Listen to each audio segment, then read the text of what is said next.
અખિલ ભારતીય એનજીઓના સામાજિક કાર્યકર્તાઓ અને બહારથી પધારેલા આમંત્રિત મહેમાનો, આ અખિલ ભારતીય એનજીઓ કાર્યક્રમમાં આપ સૌનું શબ્દોથી હું અહીંયા સ્વાગત કરું છું અને હર્ષભેર આવકારું છું. આ કાર્યક્રમમાં આપ સૌનું ખૂબ ખૂબ સ્વાગત છે. કાર્યક્રમની શરૂઆત આપણે સૌપ્રથમ આપણી ભારતીય રીત રિવાજ અને પરંપરા મુજબ સૌપ્રથમ આપણે દીપ પ્રાગટ્યથી કરશું. તાલીઓના ગડગડાટથી આ કાર્યક્રમને વધાવશું.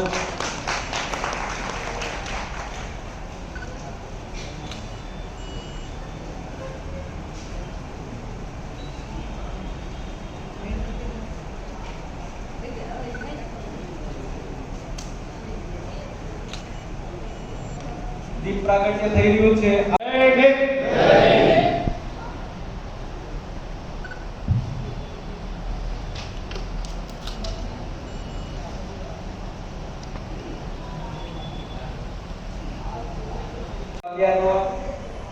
સ્વાગત માટે, સન્માન માટે હું મનુભાઈ દર્શનાબેન આપીને વિનંતી કરીશ કે બાબા સાહેબની પ્રતિમાને ફૂલહાર કરી આ કાર્યક્રમને ખુલ્લો મૂકશે.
કાર્યક્રમને આગળ ધપાવી રહ્યા છે ત્યારે આ કાર્યક્રમના અને અખિલ ભારતીય એનજીઓ ના રાષ્ટ્રીય અધ્યક્ષ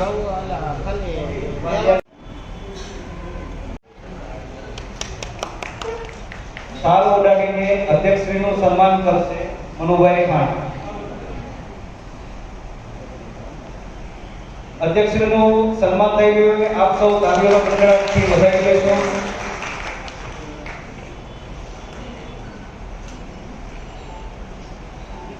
ત્યારબાદ રાષ્ટ્રીય મહાસચિવ દર્શના ડાભીનું પુષ્પગુચ્છ અને શાલ ઓઢાડીને મહાસચિવનું સન્માન કરશે. વિશેષ સન્માન થઈ રહ્યું હોય આપ સૌ તાલીઓના ગડગડાટથી મહાસચિવના સન્માનને વધાવશો. માહિતી આપીશ.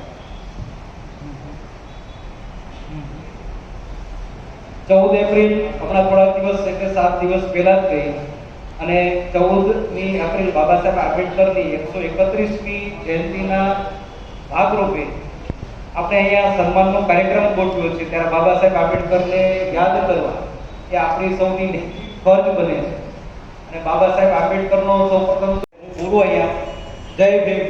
આપ સૌ જય ભીમ બોલશો. જય ભીમ. કામ કરી રહ્યા છે એનજીઓ વિશે એક કામ ન કરી રહ્યા હોય આ પ્રથમ હક અધિકારની વાત છે. બાબા સાહેબ આંબેડકર ના જીવન કવચમાંથી જો આપણે શીખીએ વાંચીએ નહીં એમનું સંઘર્ષમય જીવન ઇન્દોર શહેરના મહુ ગામમાં થયો હતો.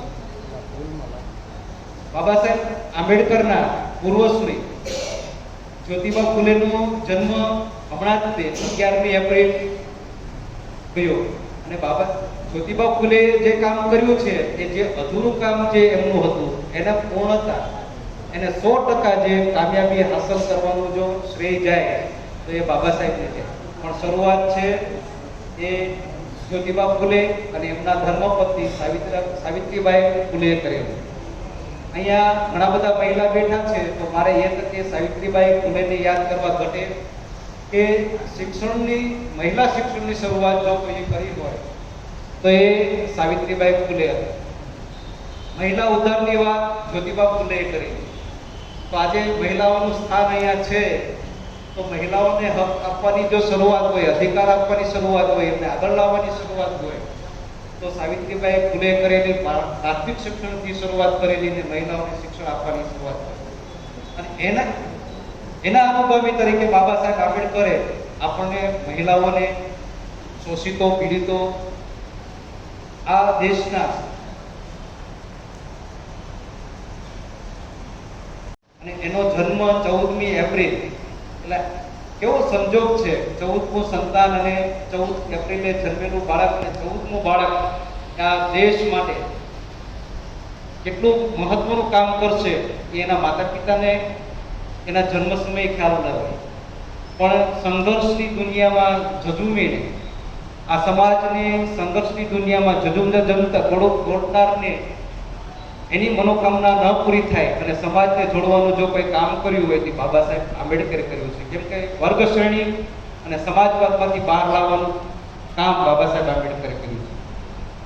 બાબા સાહેબ આંબેડકરે જે આપણને હક અને અધિકાર આપ્યા છે એનાથી આપણે કોઈ એ બાબતથી જાણકારીમાંથી વંચિત નથી. સૌ કોઈ 5%, 10% કે 50% જાણીએ છીએ કે જે કંઈ આજે આપણે છીએ એ બાબા સાહેબની દેન છે. અને એના કારણે જ આપણે સૌ કોઈ આજે ભણી ગણીને સારા ધંધા, નોકરી, બિઝનેસ કરીએ છીએ અને આપણા બાળકો કે આપણા સમાજ માટે સારા કાર્યો આજે કરી રહ્યા છે.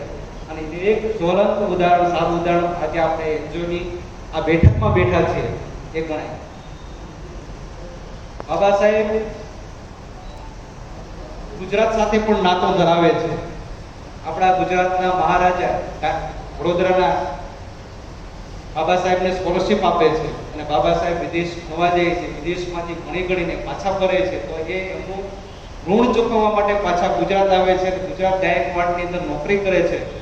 નોકરી દરમિયાન જે રાજ્યતંત્ર છે એને એ રાજ્યતંત્ર દ્વારા એમને કડવા અનુભવ થાય છે અને ત્યાંથી સંઘર્ષની શરૂઆત થાય છે. અને એ સંઘર્ષની ફલશ્રુતિ રૂપે જો બાબા સાહેબે આ કચડાયેલા પીડિત શોષિત સમાજને આગળ લાવવાની પ્રતિજ્ઞા લીધી અને કલ્પવૃક્ષ નીચે બેઠા બેઠા પ્રતિજ્ઞા લીધી કે આ સમાજ માટે હું કંઈક કરીશ. જો આટલું ભણેલો આટલા મોટા હોદ્દાઓ પર સચિવ હોઉં અને મને કોઈ માન કે સ્થાન ન મળતું હોય તો મારા સમાજની શું દિશા હશે. અને ત્યાં બેઠા બેઠા એમને એ વિચાર કર્યો અને પ્રતિજ્ઞા લીધી કે ગુજરાતની ધરતી ઉપરથી એક સંઘર્ષિત વ્યક્તિએ આ સંઘર્ષમાંથી સમાજને બહાર લાવવા માટે પ્રતિજ્ઞા લીધી. અને આપણે એની ફલશ્રુતિ જોઈએ છીએ કે જો ભારતીય બંધારણના ઘડવૈયા તરીકે બાબા સાહેબ આંબેડકર ન હોત, આ બંધારણના ડ્રાફ્ટિંગમાં બાબા સાહેબનું સ્થાન ન હોત તો બાબા સાહેબનું સ્થાન આજે જે જ્યોતિબા ફૂલે ભૂલાઈ રહ્યા છે, સાવિત્રીબાઈ ભૂલાઈ રહ્યા છે એમ કદાચ આપણે પણ ભૂલી ગયા હોત. જ્યારે જન્મ તારીખ હોય ત્યારે યાદ કરીએ છીએ તો બાબા સાહેબને કાયમ યાદ કરવા પડે. એનું કારણ કે ભારતીય બંધારણના ઘડવૈયા હતા. એ મહામાનવ તરીકે એટલા માટે એને ગણવામાં આવે છે કે માનવીની ચિંતા કરી અને માનવીઓને હક અધિકાર આપ્યા. મહામાનવ, મહિલાઓના ઉદ્ધારક, ભારત રત્ન ડોક્ટર બાબા સાહેબ આંબેડકર આ સમાજ માટે જે સંઘર્ષ કર્યો, સમાજને હક અધિકાર આપ્યા, ત્યારે એમને એટલું કહેલું કે રાજકીય આઝાદી કરતા સામાજિક આઝાદી મહત્વની છે. આ ભારત છે એ ગુલામ દેશ હતો. આપણા ભારતીય જે આજે આપણે જેના ગુલામ શૂદ્રો જેના ગુલામ તરીકે કામ કરતા હતા એ પણ કોઈકના ગુલામ હતા. ત્યારે બાબા સાહેબ એવું કીધું હતું કે રાજકીય આઝાદી પહેલા સામાજિક આઝાદી છે, જરૂરી છે. એના માટે કામ નહોતું કર્યું પણ આંબેડકરને સ્થાન અપાવવામાં જો કોઈનું સ્થાન હોય તો અંગ્રેજ શાસન હતું એટલે સાયમન કમિશનની ભલામણથી ગોળમેજી પરિષદની અંદર સ્થાન મળ્યું અને ત્યારે એમને આપણા જે દલિતો શોષિત પીડિત અતિશૂદ્ર માટે એમને વાત કરી કે આ મંદિર પ્રવેશની અંદર સ્થાન નથી, જ્યારે પાણી પીવાનો જાહેર સ્થળે અધિકાર નથી, એવા લોકોને જ્યાં સુધી આપણે આઝાદ નહીં થવા દઈએ, એમને માનસિક ગુલામ બનાવી રાખશું ત્યાં સુધી આ જે આપણે જે રાજકીય ગુલામ છે એ ગુલામીથી બહાર નહીં આવે. અને ગાંધીજીની પણ એમાં ભારત દેશને આઝાદ કરવો છે એમાં રસ હતો. આજે ભારતની અંદર વર્ગભેદ ચાલે છે, અસ્પૃશ્યતા ચાલે છે, એમાં રસ ઓછો હતો. એટલે કોંગ્રેસની ત્યારે જે કોંગ્રેસ આપણી જે આખી જે હતી કમિટી એ પણ આના માટે કામ નહોતી કરતી નહોતા, પણ ત્યારે એ ગોળમેજી પરિષદની અંદર બાબા સાહેબે મોટું ભાષણ આપ્યું, એમની સ્પીચની અંદર આ બધા બાબતોને વણી લીધી. ત્યારે ત્યાં ગોળમેજી પરિષદની અંદર ગાયકવાડ વડોદરા સ્ટેટના મહારાજા પણ ઉપસ્થિત હતા અને હર્ષથી એમની છાતી ગદગદ ફૂલાઈ ગઈ એટલા માટે કે જે વિદ્યાર્થીને મેં સ્કોલરશીપ આપીને ભણવા માટે મોકલ્યો એને એના સમાજ માટે કામ કંઈક સારું કામ કર્યું અને મેં જે ખર્ચ કર્યો, જે મેં એની ખેવના લીધી, આજે એ તમામ જે છે એ લેખે લાગ્યું છે. અને પછી એમને લંડનની અંદર એક મિટિંગ બોલાવી અને ત્યારે બધા મિત્રો દોસ્તાર અને આગેવાનોની હાજરીમાં બાબા સાહેબ આંબેડકરને પણ એ મિટિંગની અંદર સ્થાન આપ્યું. ત્યારે બાબા સાહેબ આંબેડકરનું મન નહોતું, પણ ગાયકવાડ સરકારે જે એમની હેલ્પ કરેલી, મદદ કરેલી, એટલે એમના રાજ્યમાં જે એમને કડવા અનુભવ થયા હતા એ ભૂલીને એમાં હાજરીને વિદ્યાર્થીને બેસાડીએ છીએ. પછી માર્ક્સ સારા ના આવે તો ટ્યુશન કરાવીએ છીએ. બાબા સાહેબ આંબેડકરને સ્થાન ક્લાસમાં નહોતું, ક્લાસરૂમની બહાર બેઠા બેઠા ભણતા હતા. અને આજે આપણને સૌને ક્લાસરૂમમાં બેસવાની ભણવાની એ બાબા સાહેબ આંબેડકરે આપણને તક સાંપડી છે અને અધિકાર આપ્યા છે. એ સંઘર્ષમાંથી જો આપણે જોઈએ તો આપણા બાળકોને આપણે જે ભણાવી શકીએ, સારી એજ્યુકેશન, સારું નોલેજ પૂરું પાડી શકીએ છીએ, તે બાબા સાહેબ આંબેડકરની દેન છે. બાબા સાહેબ જ્યારે આ દુનિયાની અંદર વિદેશમાં ફર્યા, આ દેશની અંદર, ત્યારે એમને જે કડવા અનુભવ થયા અને ત્યારે એમને આ હિન્દુ ધર્મનો અસ્વીકાર કર્યો. ત્યારે એમને એવું કહ્યું કે હિન્દુ ધર્મનો હું અસ્વીકાર કરું છું, પણ હું ભારત દેશમાં પેદા થયેલો ધર્મ છે એ જ અંગીકાર કરીશ. હું હિન્દુસ્તાનને ચાહું છું અને મારું શરીરનો એક એક કણ અને મારો જીવનની એક એક ક્ષણ આ હિન્દુસ્તાન માટે છે. આવા બાબા સાહેબ આંબેડકરના જીવન ચરિત્રમાંથી આપણે કંઈક આ કાર્યમાં આગળ વધીશું અને બાબા સાહેબ આંબેડકરને આપણે સૌ સાચી શ્રદ્ધાંજલિ ત્યારે આપી શકશું. આ કાર્યક્રમને અનુરૂપ માર્ગદર્શન માટે આમંત્રિત કરીશું. બાબા સાહેબ આંબેડકર ની જન્મ જયંતિ નિમિત્તે આપ સૌ ઉપસ્થિત થયા. અહીંયા ઉપસ્થિત તમામ જિલ્લા અધ્યક્ષો, તમામ જિલ્લાના સામાજિક સંસ્થાઓ ચલાવતા પદાધિકારીઓને આ કાર્યક્રમમાં હું સ્વાગત કરું છું. 14 એપ્રિલ બાબા સાહેબ આંબેડકરનો જન્મદિવસ છે, પણ આપણે જાણીએ છીએ કે તમામ એનજીઓ વાળા આપણે બાબા સાહેબ આંબેડકરની જયંતિ કરેલો હોય છે, એટલે આપણા માટે એક વીક પછી આપણે આ કાર્યક્રમનું આયોજન કરેલું છે. આ કાર્યક્રમના આયોજનમાં જેમ ડોક્ટર બાબા સાહેબ આંબેડકરને ભારત રત્ન એવોર્ડથી સન્માનિત કરવામાં આવ્યા છે, એ જ રીતે સામાજિક ક્ષેત્રે જે એનજીઓ આપણી સાથે જોડાઈને સામાજિક કાર્ય કરી રહી છે, સમાજને ઉપયોગી થાય એવા કાર્ય કરી રહી છે અને સમાજને આગળ લાવવા માટે જે પ્રયત્નો કરી રહી છે, તો આપણો સૌનો જે ઉત્સાહ છે, જે આપણને લાગણી છે સમાજ માટે, એ ઉત્સાહ અને લાગણીને માન આપીને અને એમનો ઉત્સાહ આપણે વધારી શકીએ એ માટે તમામે તમામ સમાજસેવી સંસ્થાઓના જે પદાધિકારીઓ છે તે તમામનું સન્માન કરવું જરૂરી બનતું હોય છે. તો આપણે જાણતા હોઈએ છીએ કે એનજીઓ વાળા તો પોતાના દરેક પ્રોગ્રામમાં સમાજની પ્રતિષ્ઠિત વ્યક્તિઓને બોલાવીને સન્માન કરાવતા હોય છે, પણ કે દરેક એનજીઓ ખૂબ સારું કામ કરે છે અને ખાસ જિલ્લા અધ્યક્ષો, કારણ કે અમારું તો કામ ખાલી જિલ્લા અધ્યક્ષને અહીંયાથી માહિતી પૂરી પાડવાનું છે. એ અહીંયાથી જે કાંઈ સૂચના આપવામાં આવે છે, માહિતી આપવામાં આવે છે, એ સૂચના માહિતી પ્રમાણે કામગીરી તમારી બધા પાસેથી લેવાનું કામ હોય છે જિલ્લા અધ્યક્ષનું, જે ખૂબ અઘરું કામ હોય છે. જે કહેવાય ને કે સમકક્ષ જે અત્યાર સુધીના કામ થઈ રહ્યું છે, તો આ પ્રસંગને અનુરૂપ આપણા અખિલ ભારતીય એનજીઓ મહાસંઘે એવું નક્કી કર્યું કે ભાઈ જેટલા પણ આપણા જિલ્લા અધ્યક્ષો છે અને જેણે દિવસ રાત જોયા વગર સમાજસેવી સંસ્થાઓનો ઉત્સાહ વધારવા માટે અને કામગીરી સારી રીતે કરી શકે એ માટે આ મેળવશે.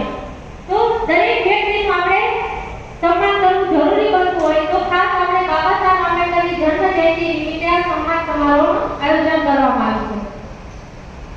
ખાસ એનજીઓ બાબતમાં તમને કહેવું છે મારે કે ભારત દેશમાં હાલ જે એનજીઓની પરિભાષા બની ગઈ છે કે એનજીઓ એટલે શું, તમે કોઈ પણ એમ કહો ને એનજીઓ એટલે તો એ તો કહે કે અને દેશના ઉદ્ધાર માટે જ એનજીઓ કામ કરતી હોય છે. એ છાપ આપણે પૂરા દેશભરમાં છોડવાની છે.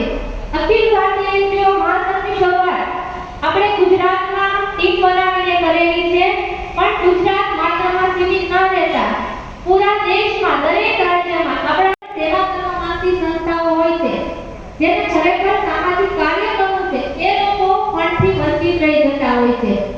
તો આવું ના બને એના માટે થઈને આપણે આ અખિલ ભારતીય એનજીઓ મહાસંઘનું નિર્માણ કર્યું છે અને એની અંદર આપણે તમામ એનજીઓ સાથે જોડાઈને, તમામ જિલ્લા, તમામ રાજ્યની એનજીઓ સાથે જોડાઈને એક કામ કરીને જો આપણું સંગઠન મજબૂત કરાવીને આપણે સરકાર સામે આવીને ઊભા રહીશું કે ભાઈ અમે સમાજ સેવા કરીએ છીએ, અમને પણ ફંડ આપો, તો કોઈ એવી સરકાર નથી કે આપણને ના પાડી શકે. કારણ કે તમે બધા જાણો છો કે સંગઠનમાં ઘણી તાકાત હોય છે. હું એકલી જઈને કહું કે મારે આ જોઈએ છે તો મને એકલીને આ વસ્તુ નથી મળવાની, પણ મારી પાસે પાછળ 50 લોકો 100 જણા ઊભા હશે તો સામેવાળી વ્યક્તિ પણ એમ થશે કે ભાઈ આની સાથે સંગઠન પૂરું જોડાયેલું છે, તો આપણે ભલે આપણને ફંડ ના મળે પણ એટલી સાચી વાત તો સાંભળશે. તો ખાસ એ આશયથી આપણે અખિલ ભારતીય એનજીઓ મહાસંઘનું નિર્માણ કરેલું, એમને પણ કામ કરવામાં સરળતા રહે. તો આવી પરિભાષાને આપણે મિટાવવા માટે, કારણ કે એનજીઓની પરિભાષા આવી ખરાબ થઈ ગઈ છે સમાજની દ્રષ્ટિમાં, તો આપણે બધા પણ એનજીઓ લઈને બેઠા છે, તો આપણી પણ એક પરિભાષામાં ગણના થતી હોય છે. તમને બધાને ખ્યાલ હશે કે ભાઈ તમે સમાજ સેવા કરતા હો, તમે કોઈ જગ્યાએ જાઓ છો, તમે એમ કહો છો કે હું એનજીઓ ચલાવું છું, મારે આ કામગીરી કરવી છે, તો એમ કે લ્યો કમાવા માટે આવી ગયા. પણ હકીકત એ લોકો જાણતા નથી હોતા કે આપણે ખીચાના ખર્ચીને બધે જતા હોય છે, કામગીરી કરતા હોઈએ છીએ. તો આવી છાપ જે સમાજમાં આપણી ઊભી થયેલી છે એનજીઓ માટેની, એ છાપ આપણે કઈ રીતે મિટાવી શકીએ અને કઈ રીતે ખરા ઉદ્દેશ્યમાં જે સામાજિક સંસ્થાઓ છે, એનજીઓ જે સામાજિક સંસ્થાઓ કહેવાય છે અને જે સમાજની સેવા માટે કાર્ય કરતી હોય છે, એ છાપ છોડવી, એ માટે આપણે બધાએ ભેગા કરવા જોઈએ. કારણ કે અમે અહીંયાથી આયોજન કરીએ છીએ, રાત્રે 9:30 મીટિંગનું આયોજન કરીએ અને મીટિંગમાં બધાને માહિતી આપી દેતા હોઈએ છીએ અને બાકીના પોતાના જિલ્લાના તમામ એનજીઓ સુધી વાત પહોંચાડવી અને એ વાત પહોંચાડ્યા પછી એ મુજબ કામગીરી કરાવવી, એ બહુ અઘરી વસ્તુ હોય છે. અને બીજી વસ્તુ એ કે ભાઈ તમામ જિલ્લા જે છે કંઈક ને કંઈક અલગ કામગીરી કરતા હોય છે, કોઈ જોબ કરતા હોય છે, કોઈ ધંધો ચલાવતા હોય, તો પોતાના વ્યસ્ત જે બીજી શેડ્યુલ જેને કહેવાય એમાંથી ટાઈમ કાઢીને આપણા માટે, સમાજ માટે આ કામ કરે છે. તો મારું એવું માનવું છે કે ભાઈ આપ બધાએ તાળીઓના ગડગડાટથી જિલ્લા અધ્યક્ષને માન સન્માન આપીને તાળીઓ પાડો.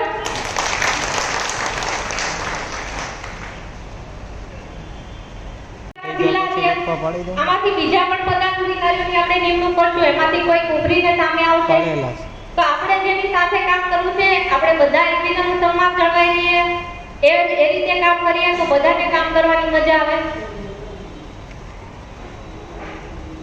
બીજી વસ્તુ આપણે જ્યારે સંગઠનની શરૂઆત કરી તો આપણે કયા જે પણ બધાને વાદાઓ કર્યા હતા કે ભાઈ આપણી સાથે જોડાયેલી તમામ સંસ્થાઓ છે એ તમામને આપણે જેટલી પણ કેન્દ્ર સરકાર, રાજ્ય સરકારની કે કોઈ પણ પ્રકારની કે પ્રાઇવેટ કંપનીઓની જે કંઈ ફંડિંગની માહિતી આવતી હતી આ તમામ માહિતી ફ્રી ઓફ કોસ્ટમાં અહીંયાથી આપવામાં આવશે.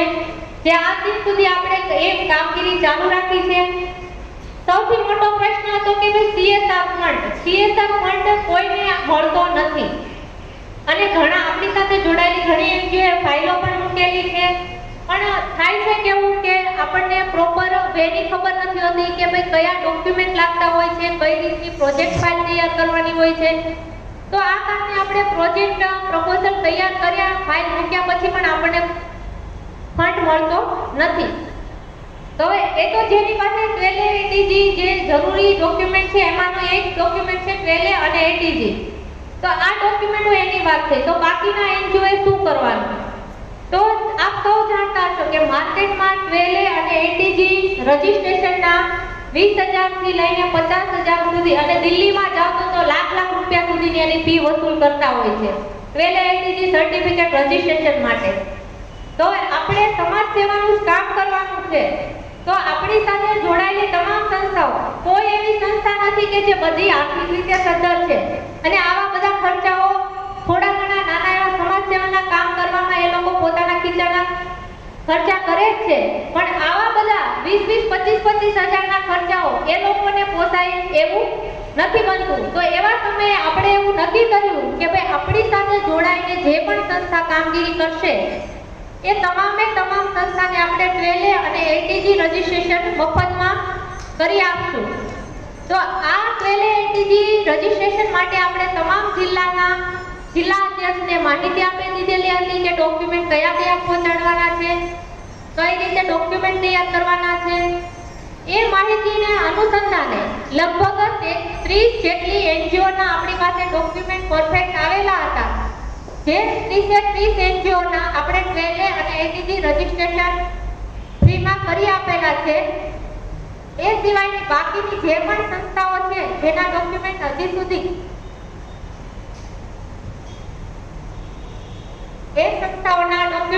સુધી આપણા સુધી પહોંચ્યા નથી.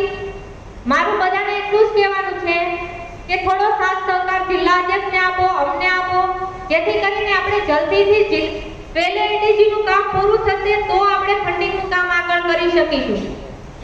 આપ સૌ જાણો છો કે આપણે 200 સંસ્થાને સાથે લઈને કામગીરી કરી રહ્યા છીએ.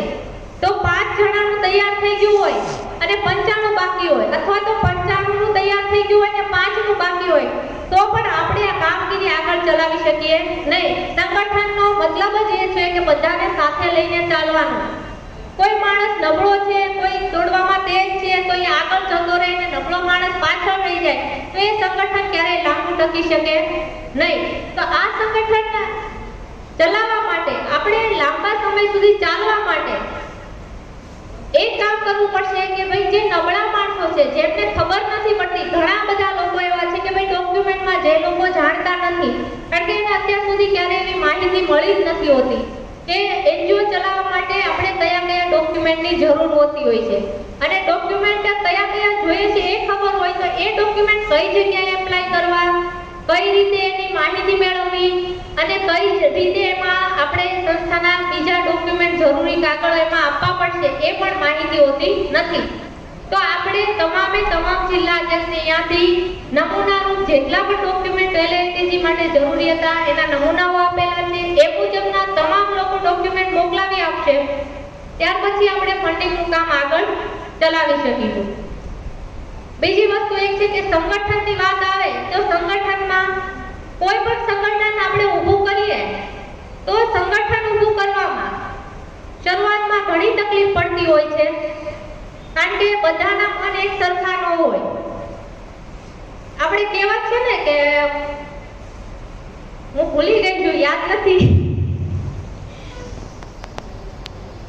હિન્દીમાં છે ને કે બધાની જુદી જુદી અલગ બુદ્ધિ હોય, માથા ફરે એટલે બુદ્ધિ બધાની ફરે. તો એ રીતે દરેક વ્યક્તિની અલગ અલગ પોતાની વિચારધારા હોય, પોતપોતાની રીતે કામ કરવાની રીત હોય છે. તો આ પ્રમાણેની રીતમાં આપણે બધાને સાથે લઈને ચાલવું તો એ બહુ અઘરી વસ્તુ હોય છે. પણ એ વાત સારી છે કે પણ આપણે આટલી મોટી સંખ્યામાં અહીંયા ભેગા થયા છીએ અને આટલા લોકો આપણા સંગઠનની સાથે જોડાયેલા છે અને આપણને સપોર્ટ કરે છે અને છેક સુધી આપણી સાથે જોડાયેલા રહેશે. બીજી વસ્તુ એ કે સંગઠનને લાંબુ ચલાવવા માટે તમે કોઈ પણ સંગઠનમાં જોડાઓ તો જોડાયા ભેગો કોઈને કોઈ લાભ થઈ જતો નથી. તેમ છતાં આપણે અહીંયાથી પ્રયત્નો કરવામાં આવ્યા છે કે ભાઈ જેટલા બને એટલા એમાં અમારાથી જેટલા પણ કામ તમારા નિઃશુલ્ક થઈ શકે એટલા અમે કરી આપીએ, જેથી કરીને તમને લોકોને આર્થિક રીતે કોઈ બર્ડન ઊભું ના થાય. અને જે આપણે ફંડ આવે છે, જે આપણને ફંડ બહારથી મળે છે, જે ડોનેશન મળે છે, એ તમામ ફંડનો ઉપયોગ આપણે સમાજ સેવામાં લગાવી શકીએ. તો આ સંગઠનને ચલાવવા માટે તમામ વ્યક્તિએ એક એનજીઓએ ધીરજ રાખવી પડશે, સમયને માન આપવું પડશે, સમય પ્રમાણે ચાલવું પડશે અને અહીંયાથી જે પ્રમાણે માહિતી આપવામાં આવે એ પ્રમાણે તમામ માહિતીને અનુરૂપ કામગીરી કરવી પડશે. ત્યારે જ આપણે જે આપણું લક્ષ્ય છે એ લક્ષ્ય સુધી આપણે પહોંચી શકીશું.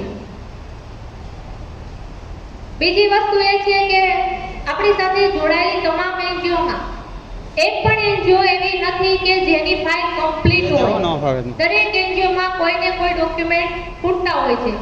ઘણા એનજીઓ એવા પણ હતા કે જેની પાસે પાન કાર્ડ પણ નહોતું, બેંક એકાઉન્ટ નહોતું, પણ એ લોકોને ક્યાંથી ખબર હોય જ્યારે એને માહિતી જ નથી, જ્યારે એ બાબતની કોઈ માહિતી જ નથી કે આપણે એનજીઓ ચલાવવા માટે કયા ડોક્યુમેન્ટની જરૂર છે અને કેવા પ્રકારના રજીસ્ટ્રેશન કરાવવું પડે, તો એ ક્યાંથી કરાવવાના? તો આવી પરિસ્થિતિમાં આપણે પહેલા તો બધાને ડોક્યુમેન્ટરી કમ્પ્લીટ કરાવવાનું કામ હાથમાં લીધેલું છે. એ કામ પૂરું થાય એટલે આપણે ફંડિંગનું કામ શરૂ કરવાનું છે અને આ દરમિયાન આપણે જેટલી પણ સરકારી યોજનાઓ આવે છે એ તમામની માહિતી તમને ગ્રુપમાં મળી જતી હોય છે. અહીંયા પણ તમને ઘણી બધી માહિતી, એક બે નવા પ્રોજેક્ટ આવ્યા છે તેમની પણ માહિતી મળી રહેશે. પણ માહિતી મેળવ્યા પછી એ માહિતી ગ્રુપમાં માત્ર પીડીએફના સ્વરૂપમાં પડી ના રહે અને તમે એ લોકો પીડીએફનો ઉપયોગ કરો, એને વાંચો, એને સમજો અને એમાં આગળ કામગીરી કરવાની શરૂઆત કરો. જ્યાં પણ તમે અટકો છો ત્યાં તમારા જિલ્લા અધ્યક્ષનો અમારો સંપર્ક કરો અને કામ આગળ ચલાવો. એકવાર તમે કદાચ કોઈ એપ્લાય કર્યું પ્રોજેક્ટમાં, કોઈ તમે ફાઇલ મૂકી તો કદાચ ના મંજૂર થાય, પણ એનાથી એવો મતલબ નથી કે ભાઈ બીજી વારે આપણને નહીં જ મળે. એકવાર કોશિશ તો કરો. કોશિશ કરશો તો તમને ખ્યાલ આવશે કે તમે ક્યાં અટક્યા હતા અને ક્યાં તમારી ફાઇલમાં ભૂલ રહી ગઈ હતી, કોઈ ક્ષતિ હતી જેના કારણે તમને આ પ્રોજેક્ટ નથી મળ્યો. તો આ પ્રયત્નો થોડા બધા તમે પણ સાથે કરો. અને બીજી વસ્તુ એ કહેવાની ખાસ કે LATGનું જે રજીસ્ટ્રેશનનું કામ આપણે ચાલુ કર્યું છે એમાં મોટા ભાગના ડોક્યુમેન્ટમાં બહુ પ્રોબ્લેમ આવ્યા છે. કારણ કે આપણે કામ ઘણો સમય થયો ચાલુ કર્યું અને અત્યારે હું માનું છું ત્યાં સુધી જો કમ્પ્લીટલી ડોક્યુમેન્ટ આવ્યા હોત તો બધે જેટલી પણ આપણી સાથે જોડાયેલી સંસ્થાઓ છે 200 સંસ્થાના LATG રજીસ્ટ્રેશન થઈ ગયા હોય, પણ ડોક્યુમેન્ટની ખામીઓના કારણે અહીંયા પણ ઓફિસમાં પણ ઘણી બધી મારી પાસે ફાઇલો પડી છે કે જે ફાઇલો તો આવી ગઈ છે પણ અમુક ડોક્યુમેન્ટ નથી, એના કારણે એનું રજીસ્ટ્રેશન થઈ શકતું નથી. તો આવું ના બને. બધાને મારી એટલી વિનંતી છે કે ભાઈ તમે લોકો ફાઇલ મોકલાવો છો તો સૌથી પહેલા તમારા જિલ્લા અધ્યક્ષનો સંપર્ક સાધો. જો જિલ્લા અધ્યક્ષ દૂર રહેતા હોય અને તમે ત્યાં જઈ ના શકતા હોય, ફાઇલ ના બતાવી શકતા હોય તો પીડીએફ બનાવીને સ્કેન કોપી કરીને જિલ્લા અધ્યક્ષને ફાઇલ મોકલી આપો, જેથી કરીને એ ફાઇલ ચકાસી અને અમને મોકલી આપે તો તમારું કામ ઝડપથી કરી શકીએ. કારણ કે તમે ફાઇલ મોકલી દીધી મહિના પહેલા, હવે તમને એમ થયું કે ભાઈ મેં તો મહિના પહેલા મોકલી હતી અને મારી સાથે બીજી સંસ્થા એની ફાઇલ આવી હતી મારી પછી 20-25 દિવસ પછી એનું LATG રજીસ્ટ્રેશન થઈ ગયું, મારું કેમ ના થયું? તો આપણે ડોક્યુમેન્ટ પૂરા ના હોય તો કોઈ દિવસ કોઈ કામ થાય નહીં. કદાચ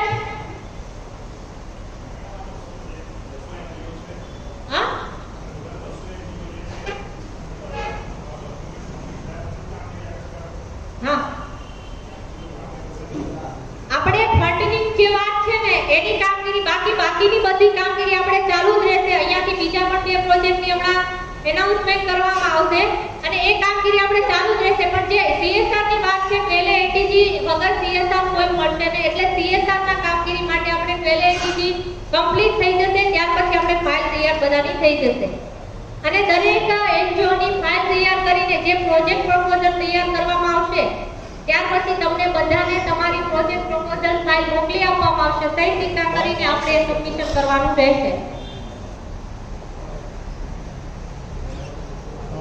બોલો.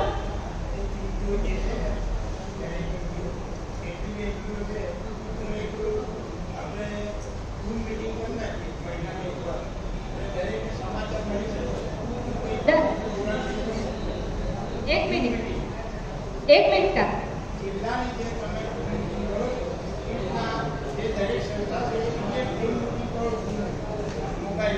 એક મિનિટ કાકા ચોક્કસ એક મિનિટ કાકા અત્યારે જે માહિતી આપવાની છે મેડમ એ બધા માહિતી ક્યાં બધા પહોંચાડો અને ક્વેશ્ચન આન્સર પછી છેલ્લે આપો. વચ્ચે બધી માહિતી અધૂરી છે. 100% કોઈ એ માહિતીની પૂરતી વિગત લઈ લો, જે સમજાતું નથી એની માહિતી મેળવો અને ત્યાંથી પણ જો તમારા પ્રશ્નનું નિરાકરણ નહીં આવે તો અમે અહીંયા બેઠા છીએ તમારા દરેક પ્રશ્ન સાંભળવા અને દરેક પ્રશ્નનું નિરાકરણ લાવવા. તો મારે માત્ર આટલું કહેવું હતું કે ભાઈ આપણે જે કામગીરી કરી રહ્યા છીએ તો તમામ જિલ્લા અધ્યક્ષનો સપોર્ટ હશે, સાથ સહકાર હશે તો આપણે એ કામગીરી ઝડપથી અને સારી રીતે કરી શકીશું. તો તમામ જિલ્લાના જે પણ NGO જોડાયેલી છે આપણી સાથે એ તમામ જિલ્લા અધ્યક્ષને પોતપોતાના જિલ્લા અધ્યક્ષને સપોર્ટ કરે, સાથ સહકાર આપે અને જે પણ ડોક્યુમેન્ટ કે માહિતી અહીંયાથી આપવામાં આવે છે એ પ્રમાણે કામગીરી કરે તો આપણે ઝડપથી કામગીરી કરી શકીશું અને આપણે જો ધ્યેય છે ત્યાં સુધી આપણે પહોંચી શકશું. બસ આટલું મારે કેવું હતું. અહીંયાથી હું મારું વિરામ આપું છું. એવોર્ડ પણ એનાયત થયો છે. એમની 3 ટીમ છે, 3 ટીમ સક્સેસ છે. ભરતભાઈ પરમારનું સન્માન થઈ રહ્યું છે. આપણે તો તાલીના હંકારાથી વધાવશું.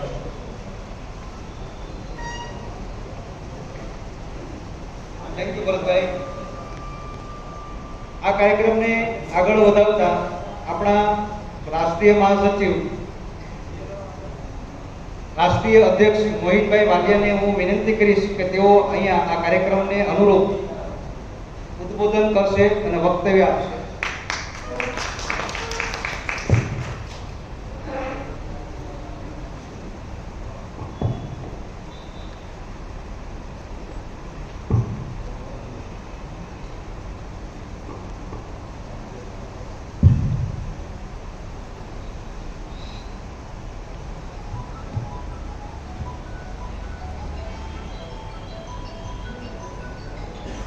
बहुत बहुत धन्यवाद राजेश भाई जी, इतना बढ़िया मंच संचालन करने के लिए।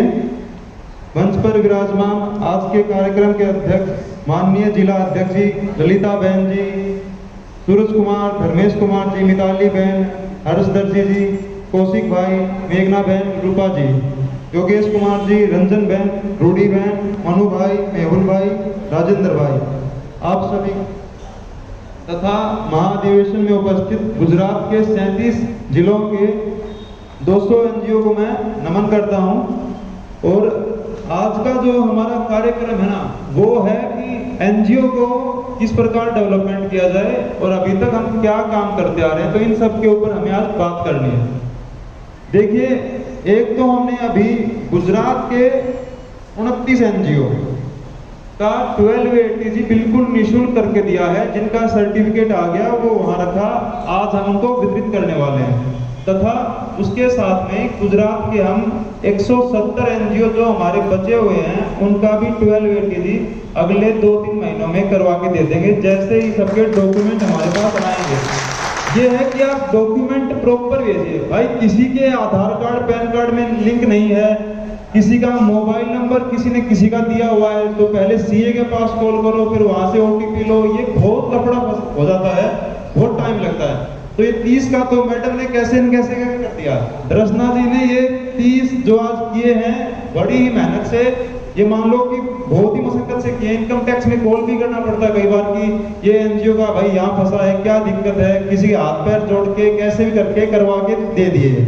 इसमें Manav Ekta charitable trust, Shri Hariom Sarvodaya Seva trust, Manav Kalyan trust, Saraswati Mahila Vikas trust, Asha charitable trust, Shakti charitable trust, Maruti Seva trust, Sanskriti education and charitable trust, Shri Ram foundation, Raj rural development foundation, Bhagyoday Yuva Vikas Mandal, Shri Divya Jyoti Gram Vikas Mandal, rural care foundation, Sai Kripa education and charitable trust, Jan Kalyan trust, Shri Manmohan charitable society, Manav Seva charitable trust, Shri Parul महिला प्रगति मंडल, त्रिलोकी एजुकेशन ट्रस्ट, अर्पित महिला trust, Shri Vikas Seva trust, Surbhi foundation, Kartavya charitable trust, Shri Jan Jagriti यानी Vikas trust, Gramya Vikas trust सारी, Divabha foundation, anti corruption board of India, Shri Radheshyam ji Seva trust, prince education and welfare trust. तो ये 29 NGO जिनका 12 ATG हमने कर दिया।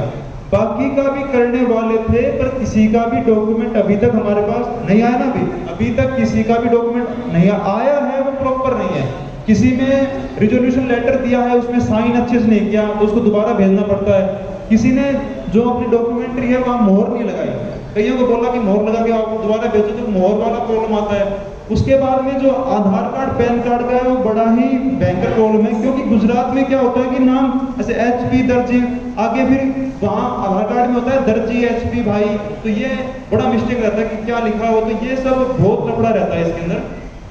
तो एक तो आप अपना आधार कार्ड पैन कार्ड को लिंक कर लीजिएगा, हमारे लिए आसानी होगी। हाँ, और कृपया करके सभी एनजीओ अपना अपना ITR भरिए। अभी तक जो हमने 29 किए ना, उसमें से कितने के पास ITR थे? एक के पास भी ITR नहीं था। भाई कर तो दिए, आगे दिक्कत हो जाएगी, तो अपना ITR जरूर भरा करो, कम से कम ITR भरो अपना। अभी इस साल का सब अपना अपना ITR भर दीजिएगा। तो सारे एनजीओ अपना अपना ITR भरिए, क्योंकि सरकारी प्रोजेक्ट में 3 साल का या 2 साल का ITR मांगते हैं, तो अपना एक तो ITR फिलअप करवा लीजिए, ये काम था। दूसरा क्या था कि देखो हम ना प्रोजेक्ट के बारे में आपको भेजते हैं, काफी भेजा। अभी एक प्रोजेक्ट आया हुआ है, अभी गवर्नमेंट ने क्या किया, एक प्रोग्राम लॉन्च किया स्माइल करके। स्माइल, उसमें 2 डिपार्टमेंट इंक्लूड किए। एक डिपार्टमेंट लिया भिक्षावृत्ति का, कि जो बच्चे भीख मांगते हैं उनको जीवन को सुधारने के लिए एक अलग किया। फिर क्या किया सरकार ने, ट्रांसजेंडर के लिए भी उसी डिपार्टमेंट में इंक्लूड कर लिया कि भाई ट्रांसजेंडर जो भी होंगे वो भी उसी में इंक्लूड होंगे। तो ये करके सरकार ने 2 डिपार्टमेंट को मर्ज किया, एक बनाया स्माइल के अंदर। अभी स्माइल ने निकाला है प्रोजेक्ट, उस प्रोजेक्ट की लास्ट डेट है 10 मई। उसमें आपको अप्लाई करना है, दोनों के दोनों अप्लाई होंगे ई अनुदान के पोर्टल के ऊपर। ई अनुदान के पोर्टल के ऊपर गुजरात में आप चाहे 1 जिले में अप्लाई करो, चाहे 10 जिलों में अप्लाई करो, जहां चाहो वहां अप्लाई कर सकते हो। 20,000 के लगभग बच्चे उसमें लेने हैं, और सरकार ने इसमें है ना 110 करोड़ रुपए अलॉट किए हैं। ये वाला है, इसका PDF है, हम ग्रुप में डाल देंगे। तो सरकार ने इसमें 110 करोड़ रुपए अलॉट किए हैं कि इसमें आप इसमें अप्लाई कर सको। उसके बाद जो ट्रांसजेंडर का है वो भी शायद 30 अप्रैल या 5 या 15 मई लास्ट डेट है उसकी। तो उसमें क्या है, ट्रांसजेंडर में जितने भी हैं उसके लिए बनेंगे गरिमा गृह। तो गरिमा गृह स्थापित करने के लिए भी भारत सरकार ने फंड किया एनजीओ को, तो भाई अप्लाई करो। 90% लोग अप्लाई नहीं करते इसके लिए। तो अगर कम से कम अप्लाई करते हैं हमारे 200 लोग, मान के चलो कि 200 लोग हमारे, एक बंदा करता है अप्लाई 5 लोकेशन पे, तो 1000 प्रोजेक्ट अप्लाई होते हैं, और कोई फीस नहीं है उसकी अप्लाई करने की, और प्रोजेक्ट रिपोर्ट भी नहीं बनाना। ऑनलाइन एक फॉर्म खुलेगा, अपना फॉर्म जाके भर दिया, अपना उससे ही हो जाएगा। अगर 200 एनजीओ हैं, 200 में से मान लो 50 का ही पास हो गया ना, तो 200 मिलके काम कर लेंगे, सब में आपस में बांट के काम कर लेंगे, हमें कोई दिक्कत नहीं। आगे आगे प्रोजेक्ट आएंगे, सबको अपने अंदर डिस्ट्रीब्यूट करते रहेंगे। तो ये प्रोजेक्ट है। उसके साथ में PM-FME योजना कब का बताने लग रहा हूं, मैंने PDF भी सेंड किया है, ग्रुप में नंबर भी दिया है आपके सभी कौन कौन अधिकारी बैठता है। तो उसके अंदर प्रत्येक महिला को 40,000 रुपया मिलता है, 35% सब्सिडी मिलती है। तो कोई अभी तक नहीं गया शायद उस डिपार्टमेंट में, या 1-2 लोग गए थे। जैसे रूडी बहन है, इनके जिले में जो SHG ग्रुप के हेड हैं वो हमारे साथ थे, उन्होंने 8 SHG ग्रुप का अप्लाई किया था। 8 किया था ना, पास हो गया था, तो उन्होंने 12 का अप्लाई किया था, 8 का पास हो गया, तो एक ग्रुप को मिला 4 लाख। तो पूरे गुजरात में एसएचजी ग्रुप को ये पैसा मिलता है, पर एसएचजी को भी नहीं पता और एनजीओ को भी नहीं पता कैसे मिलता है। भावनगर में जैसे अधिकारी है वाघमारे जी, उसी प्रकार राजकोट, पोरबंदर, हर जिले में महसाणा अधिकारी बैठता है, उसके पास आप जाओ, बात करो, हो सकता है तो आपका वहीं से काम हो जाएगा। तो पीएमएफएम योजना हुई। उसके बाद राष्ट्रीय महिला कोष, ये आपके सामने है, इसके लिए हम लगे हुए हैं। तो राष्ट्रीय महिला कोष एनजीओ को फंड देता है और अभी भी वो देगा या बंद होना है, नोटिस तो आ गया है, ये 15 सितंबर में 2020 में जारी किया था, बट अभी भी वो फंड देगा। तो उसके लिए भी हम प्रयास कर रहे हैं कि हम डायरेक्ट डिपार्टमेंट में चले, सारे एनजीओ जो दिल्ली आना चाहे वो आए या ना आना चाहे तो यहीं से लेटर जाए, हम डायरेक्ट राष्ट्रीय महिला कोष के डिपार्टमेंट में जाए, सामने बैठो, टेबल पे बात करो, अपना काम निकालो, क्योंकि हमें हमारा संगठन मजबूत करना है और बिना वित्तीय सिस्टम के संगठन मजबूत नहीं होगा। हम कितना घूमेंगे, अभी क्या हमको लोग फ्रॉड बोलने लगे, जितने भी एनजीओ ना मार्केट में, आप फेसबुक पे ये आगे कोई स्कीम लिया है, कोई कार्ड बनाने की, कोई हेल्थ कार्ड बनाता है, कोई स्कॉलरशिप पे, पता नहीं क्या क्या यूपी बिहार में इतना हुआ है कि आज एनजीओ को लोग ऐसे नजर देखते हैं भाई ये कोई ना कोई स्कीम ला के सभी को दे देंगे, पर ऐसा नहीं है कि काफी हम अच्छा काम करते हैं, पर समाज में फिर भी कहीं ना कहीं होता है कि ये तो भाई गुजरात में ज्यादातर बोलते हैं कि यहाँ तो 12 ATC लेने के बाद वैसे ही पैसे कमा लेंगे लोग अपना आराम से। कल परसों में कहीं बैठा था, बोल रहे थे कि यहाँ के, मतलब कि यहाँ एनजीओ काम नहीं करते, बोलो काम करने की जरूरत नहीं है, जिसके पास 12 ATC उसका बिजनेस भी है, अपना घर पे ही कमा लेता है, वो 10-12% है, तो मतलब उसका हो जाता है, वो नहीं जाता कहीं पर दूर, जाता नहीं 2000 रुपए के लिए, बोलता क्यों जाना भैया, आराम से काम करते हैं। तो ये सब भी कई बातें इसमें आती हैं। तो 12 ATC देखो 30 का हो गया, हम 1000 का भी कर देंगे, हमें कोई दिक्कत नहीं है, हमारे पास डॉक्यूमेंट भेज दो, हमारे जिला अध्यक्ष ना हमें जिसका भी डॉक्यूमेंट भेजेंगे हम उसका फ्री ऑफ कॉस्ट करके देंगे, चाहे कितने ही एनजीओ आ जाए, थोड़ा समय लग सकता है, हम कर देंगे। हमारे हर्ष भाई ने पता नहीं कितने एनजीओ के NITI Aayog free of cost करके दिया है, कईयों करके दिया है, कईयों को हेल्प किया है। इतनी समस्या आती है नीति आयोग के अंदर, पर इन्होंने मैनेज करके, आधार कार्ड में वो नाम का लफड़ा रहता है उसके अंदर, वो पता ही है आपको। ई अनुदान का अभी हमने जैसे स्टार्ट किया, भाई साहब ने पीडीएफ बना के अलग से दे दी कि भैया ई अनुदान का ये ऐसे होगा, इन्होंने काफी हेल्प। बाकी राजेंद्र भाई, रूपाली भाई, मैडम आज जितने भी हैं सब जबरदस्त काम करते हैं, बट क्या होता है कि आप लोगों को भी उतनी ही गति से काम करना होगा कि पैसा आएगा, पर फंड आएगा, पर टाइम लेगा और तरीके से आएगा। अभी बताया ना, कोई अप्लाई नहीं करता। अभी देखिए एक गवर्नमेंट ने, जो मैंने बताया स्माइल, इसका ट्विटर हैंडल भी बनाया गवर्नमेंट ने, और वहां पे ये रोज ट्वीट करते हैं कि भाई कोई अप्लाई तो करो। ये आज हुआ था इनका 12 मिनट पहले कि ये डाल देते हैं नोटिस कि भाई हमारा आया हुआ है, अप्लाई करो। मात्र 2 लाइक, एक मेरा लाइक है, किसी और भाई ने कर दिया होगा, गवर्नमेंट का हैंडल है, तो किसी को पता ही नहीं चलता इन बातों का। तो कम से कम उसको अप्लाई कर दो। अप्लाई अगर, देखो ये बात छोड़ती है, अगर हमारे 200 लोग अप्लाई करते हैं ना, और अगर हमारे 200 में से सिर्फ 20 का भी पास हो गया, तो हम सारे भाई मिल बांट के काम कर लेंगे, ताकि सबका सहयोग हो जाए, काम गाड़ी सबकी चलती रहे। तो इस प्रकार से हम काम करेंगे। फिर ये नशा मुक्त भारत अभियान है, गुजरात के लगभग है ना 10 जिले इसमें ले रखे हैं, जिसमें 10-10 लाख रुपए गया हुआ है। तो उन जिलों में आप डीएम से मिलो, एक बार जाके बातचीत करो, तो 10 लाख है, हमारे मान लो कि 20 एनजीओ, तो 2 लाख ही रिलीज कर दे, सब बांट लेंगे 20-20 हजार, तो भी काम चल जाएगा। तो वहां से वो निकला। उसके बाद 3 जिले हैं गुजरात के जहाँ जन औषधि केंद्र की परियोजना है, 5-5 लाख रुपए मिलते हैं। तो पैसा की कमी नहीं है, पर दिक्कत क्या है कि हम लोग ना अप्लाई करने में समस्या हो जाती है, क्योंकि एक फॉर्म भी भरना ना बहुत महाभारत है। अब हम है ना प्रोजेक्ट रिपोर्ट तो बना देंगे भाई, चलो हम बना देंगे, पर दोस्तों के तो सबमिट करना हमारे लिए बड़ी बात है। अगर एनजीओ थोड़ा सा प्रयास कर लेना तो हम सबका काम बन जाएगा। 200 अगर अप्लाई भी हो गए तो मान के चलो कि 10% तो हमारा पास होना ही होना है। तो 10% जब हमारा पास है तो क्या दिक्कत है, सबको हो जाएगा। एक बार 10 इसका, एक बार उसका हो जाएगा।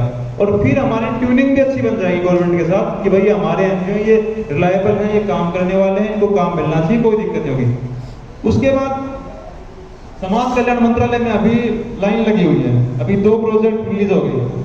तीसरा प्रोजेक्ट अभी आने वाला है अटल वृद्ध योजना, वृद्धाश्रम खोलने का आने वाला है। उसके बाद में एससी वेलफेयर का प्रोजेक्ट शुरू हो गया उन लोगों के लिए जो पिछले साल जिनको मिला था। अभी धीरे धीरे मिलेगा, नए वालों को स्टार्ट करने वाले, तो अभी ये स्टार्ट कर रहे हैं। और ये मान लो सितंबर या अक्टूबर तक ही सब कुछ क्लोज हो जाएगा, फिर नई साल की तैयारी चलेगी। तो ये हुआ समाज कल्याण का। फिर जयंती मनाने वाला आता है, अब चलो हमें फंड नहीं मिला, कोई दिक्कत नहीं, कम से कम ये पता तो करो कि आपके जिले में किसको जयंती मनाने के लिए पैसा मिला। आज हमारे SC ST महापुरुषों की बात करूं तो लगभग 24 जयंतियां हैं, 12 जयंतियां आती हैं, जन्म तिथि और मरण तिथि। तो प्रत्येक जयंती का 2.5 लाख मिलता है, समाज कल्याण मंत्रालय से अंबेडकर फाउंडेशन देती है। और चलो 2.5 लाख नहीं मिलता, मान लिया कि आपका प्रोजेक्ट प्रपोजल नहीं गया मिनिस्ट्री में, ठीक है भाई, DM के पास अथॉरिटी होती है NGO को 50,000 देने की। तो कम से कम हमें ऐसा सिस्टम बनाना पड़ेगा कि भाई हमारे किसी एक आदमी ने अप्लाई किया तो हम उसकी जड़ तक पहुंच जाए कि भाई ये क्यों नहीं हो रहा, अप्रूवल होने ना होने का क्या कारण है, कहाँ दिक्कत आ रही है, कहाँ से क्या सपोर्ट लगता है, तो हम मिल बांट के सारे भाई सपोर्ट लगाएं और उस NGO का वो काम नहीं करता है। तो ये सब हमें करना। उसके बाद गवर्नमेंट में MSME आया, स्टार्टअप इंडिया आया, उसके अंदर भी NGO का योगदान था, पर किसी NGO को ये भी नहीं पता कि वो वहां करना क्या। गलती आपकी भी नहीं है, क्या होता है कि वो अधिकारी भी तकलीफ में रहता है कि ये NGO वाला है तो डॉक्यूमेंट वाली कागज पर कार्रवाई करनी पड़ेगी, कि वो पुलिस वाला डरता है अरेस्ट करने से, कि अरेस्ट करने के बाद जान में खतरा रहता है कि मर जाएगा तो दिक्कत हो जाएगी, ये हो जाएगा। तो इसलिए NGO वाले लोग सोचते हैं कि यार इसको प्रोजेक्ट दिया ना तो डॉक्यूमेंट्री मैनेज करनी पड़ेगी, ये करना पड़ेगा, वो करना पड़ेगा, इससे अच्छा फंड को अपना वापस ही जाने दो और कुछ कांड हो गया तो और भुगतना पड़ेगा। तो ये सब समस्याएं खड़ी हो जाती है, इसलिए हमें काफी प्रॉब्लम आती है। पर अभी नहीं होगा, अभी हमने ना ऐसा एक सिस्टम बनाया है कि MOFPI की बात करते हैं, ministry of food processing industry. उसके अंदर क्या है, प्रत्येक महिला को मिलता है 40,000। हम क्या करेंगे कि सभी जिला अध्यक्ष हमारे भाई जितने हैं, बहनें हैं, अपने अपने डिस्ट्रिक्ट में जो भी हेड है उससे जाके आप बात कर लो, जो भी सरकारी अधिकारी है, हम बात कर लेंगे। शायद कोई शर्मा जी है ना, शर्मा जी है गुजरात की है, बात भी हुई उनसे एक बार, तो वो गांधीनगर में बैठती हैं, उनसे एक बार मिल लेंगे भाई ये है। अब सोचो एक बार, 200 NGO, एक NGO के पास 20 SHG ग्रुप है, लगभग हो गए 4000 SHG ग्रुप। अगर हमारे 4000 SHG ग्रुप अप्लाई करते हैं तो 10% हो जाए, वही बहुत है।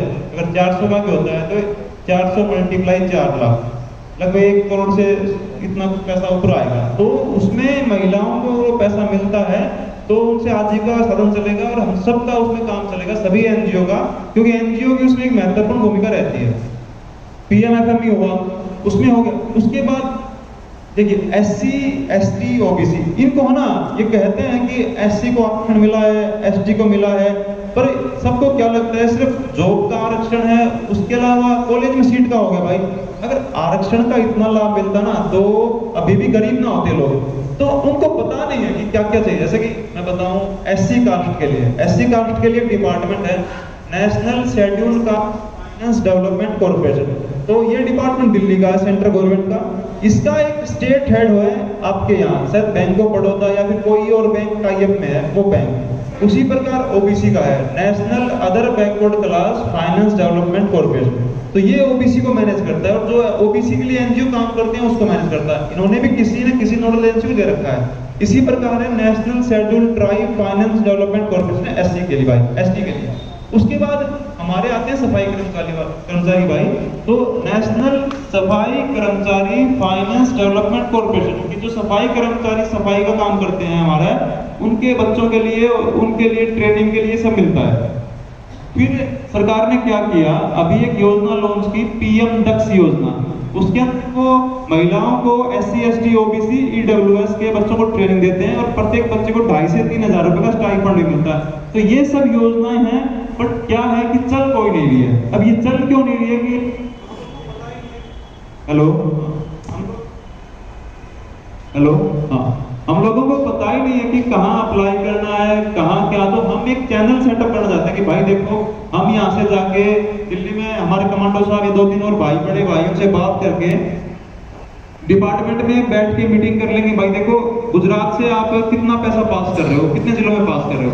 चलो गुजरात के आप 4 जिले हैं, तो हमारे 4 जिलों में ये लोग हैं, इनकी आप जो भी हेल्प हो सकती है, काम तो आपको देना है, तो हमारे लोगों को ही देने में प्राथमिकता मिले।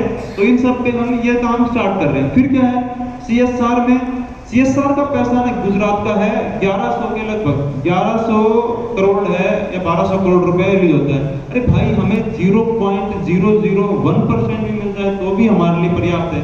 इतना ही मिल जाए हमें तो भी ठीक, पर मिले कैसे का? हमें एक चैनलाइज सिस्टम करना पड़ेगा कि भाई आपकी एनजीओ अप्लाई करती है, उसके बाद वहाँ भी अपना बंदा कोई बातचीत रखते कि क्या चल रहा है, कहाँ कितना फंड है, सबसे फिर अगर चलो पैसा ना मिले तो स्पॉन्सरशिप दे दो भाई, तुम्हारा हम बैनर लगा लेंगे यहाँ पे, तुम बैनर लगा देंगे 1-2 लाख जो देना दे दो, तो वो स्पॉन्सरशिप मिल जाए।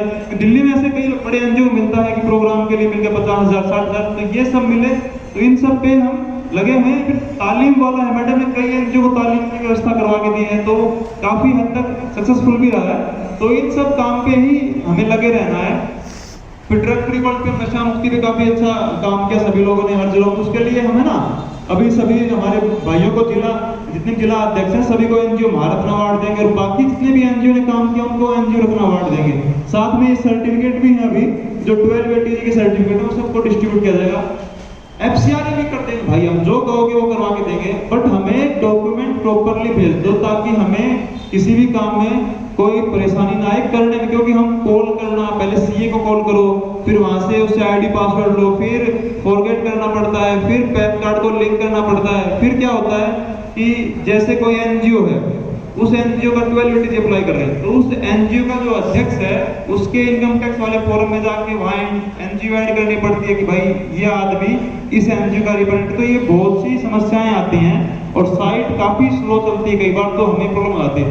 तो हम आपके लिए करने को तैयार है, कहीं कोई दिक्कत नहीं है, बट आप भी थोड़ा सा अपने सिस्टम को मैनेज कर लीजिए कि भाई हमारे एनजीओ के आईडी पासवर्ड क्या है। सबके पास एक बात देखिए, एक तो ना सभी एनजीओ के पास अपना ITR का आईडी पासवर्ड हो तो हमें 15-20 मिनट बच जाएंगे हमारी, ताकि हमें फॉरगेट ना करना पड़े।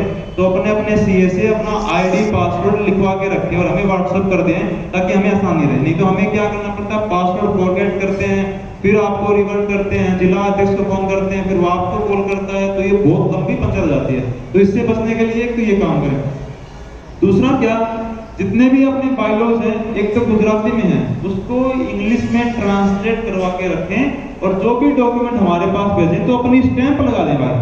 स्टैंप लगाना ना भूले। अभी भी 4-5 एनजीओ ने अपने डॉक्यूमेंट भेज दिए थे हमें और उन्होंने स्टैंप नहीं लगाई, तो उन्होंने अपनी स्टैंप भेजी बाद में, तो ये एक प्रोसेस लंबी जाती है, आने में 3 दिन का समय, फिर लंबा सिस्टम छिड़ जाता है। तो इसलिए अपनी स्टैंप भी लगा के आप भेज दें।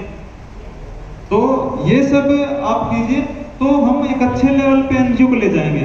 और देखो रही बात, अगर हमें ना एक एनजीओ के लिए अभी हम क्या करने वाले हैं, हमने कुछ प्रोजेक्ट तैयार किए हैं, हमने 32 प्रोजेक्ट प्रपोजल तैयार कर दिए और सारे सेम है। तो हम हर जिले को अलग अलग प्रोजेक्ट प्रपोजल देने वाले हैं, हर एनजीओ को, कि भाई अपना ये प्रोजेक्ट प्रपोजल है, आप इसको तैयार करो। तैयार कर दिया, सिर्फ अपना नाम डालो, वर्ड फाइल दे देंगे, या वो भी हम करके दे देंगे आपका।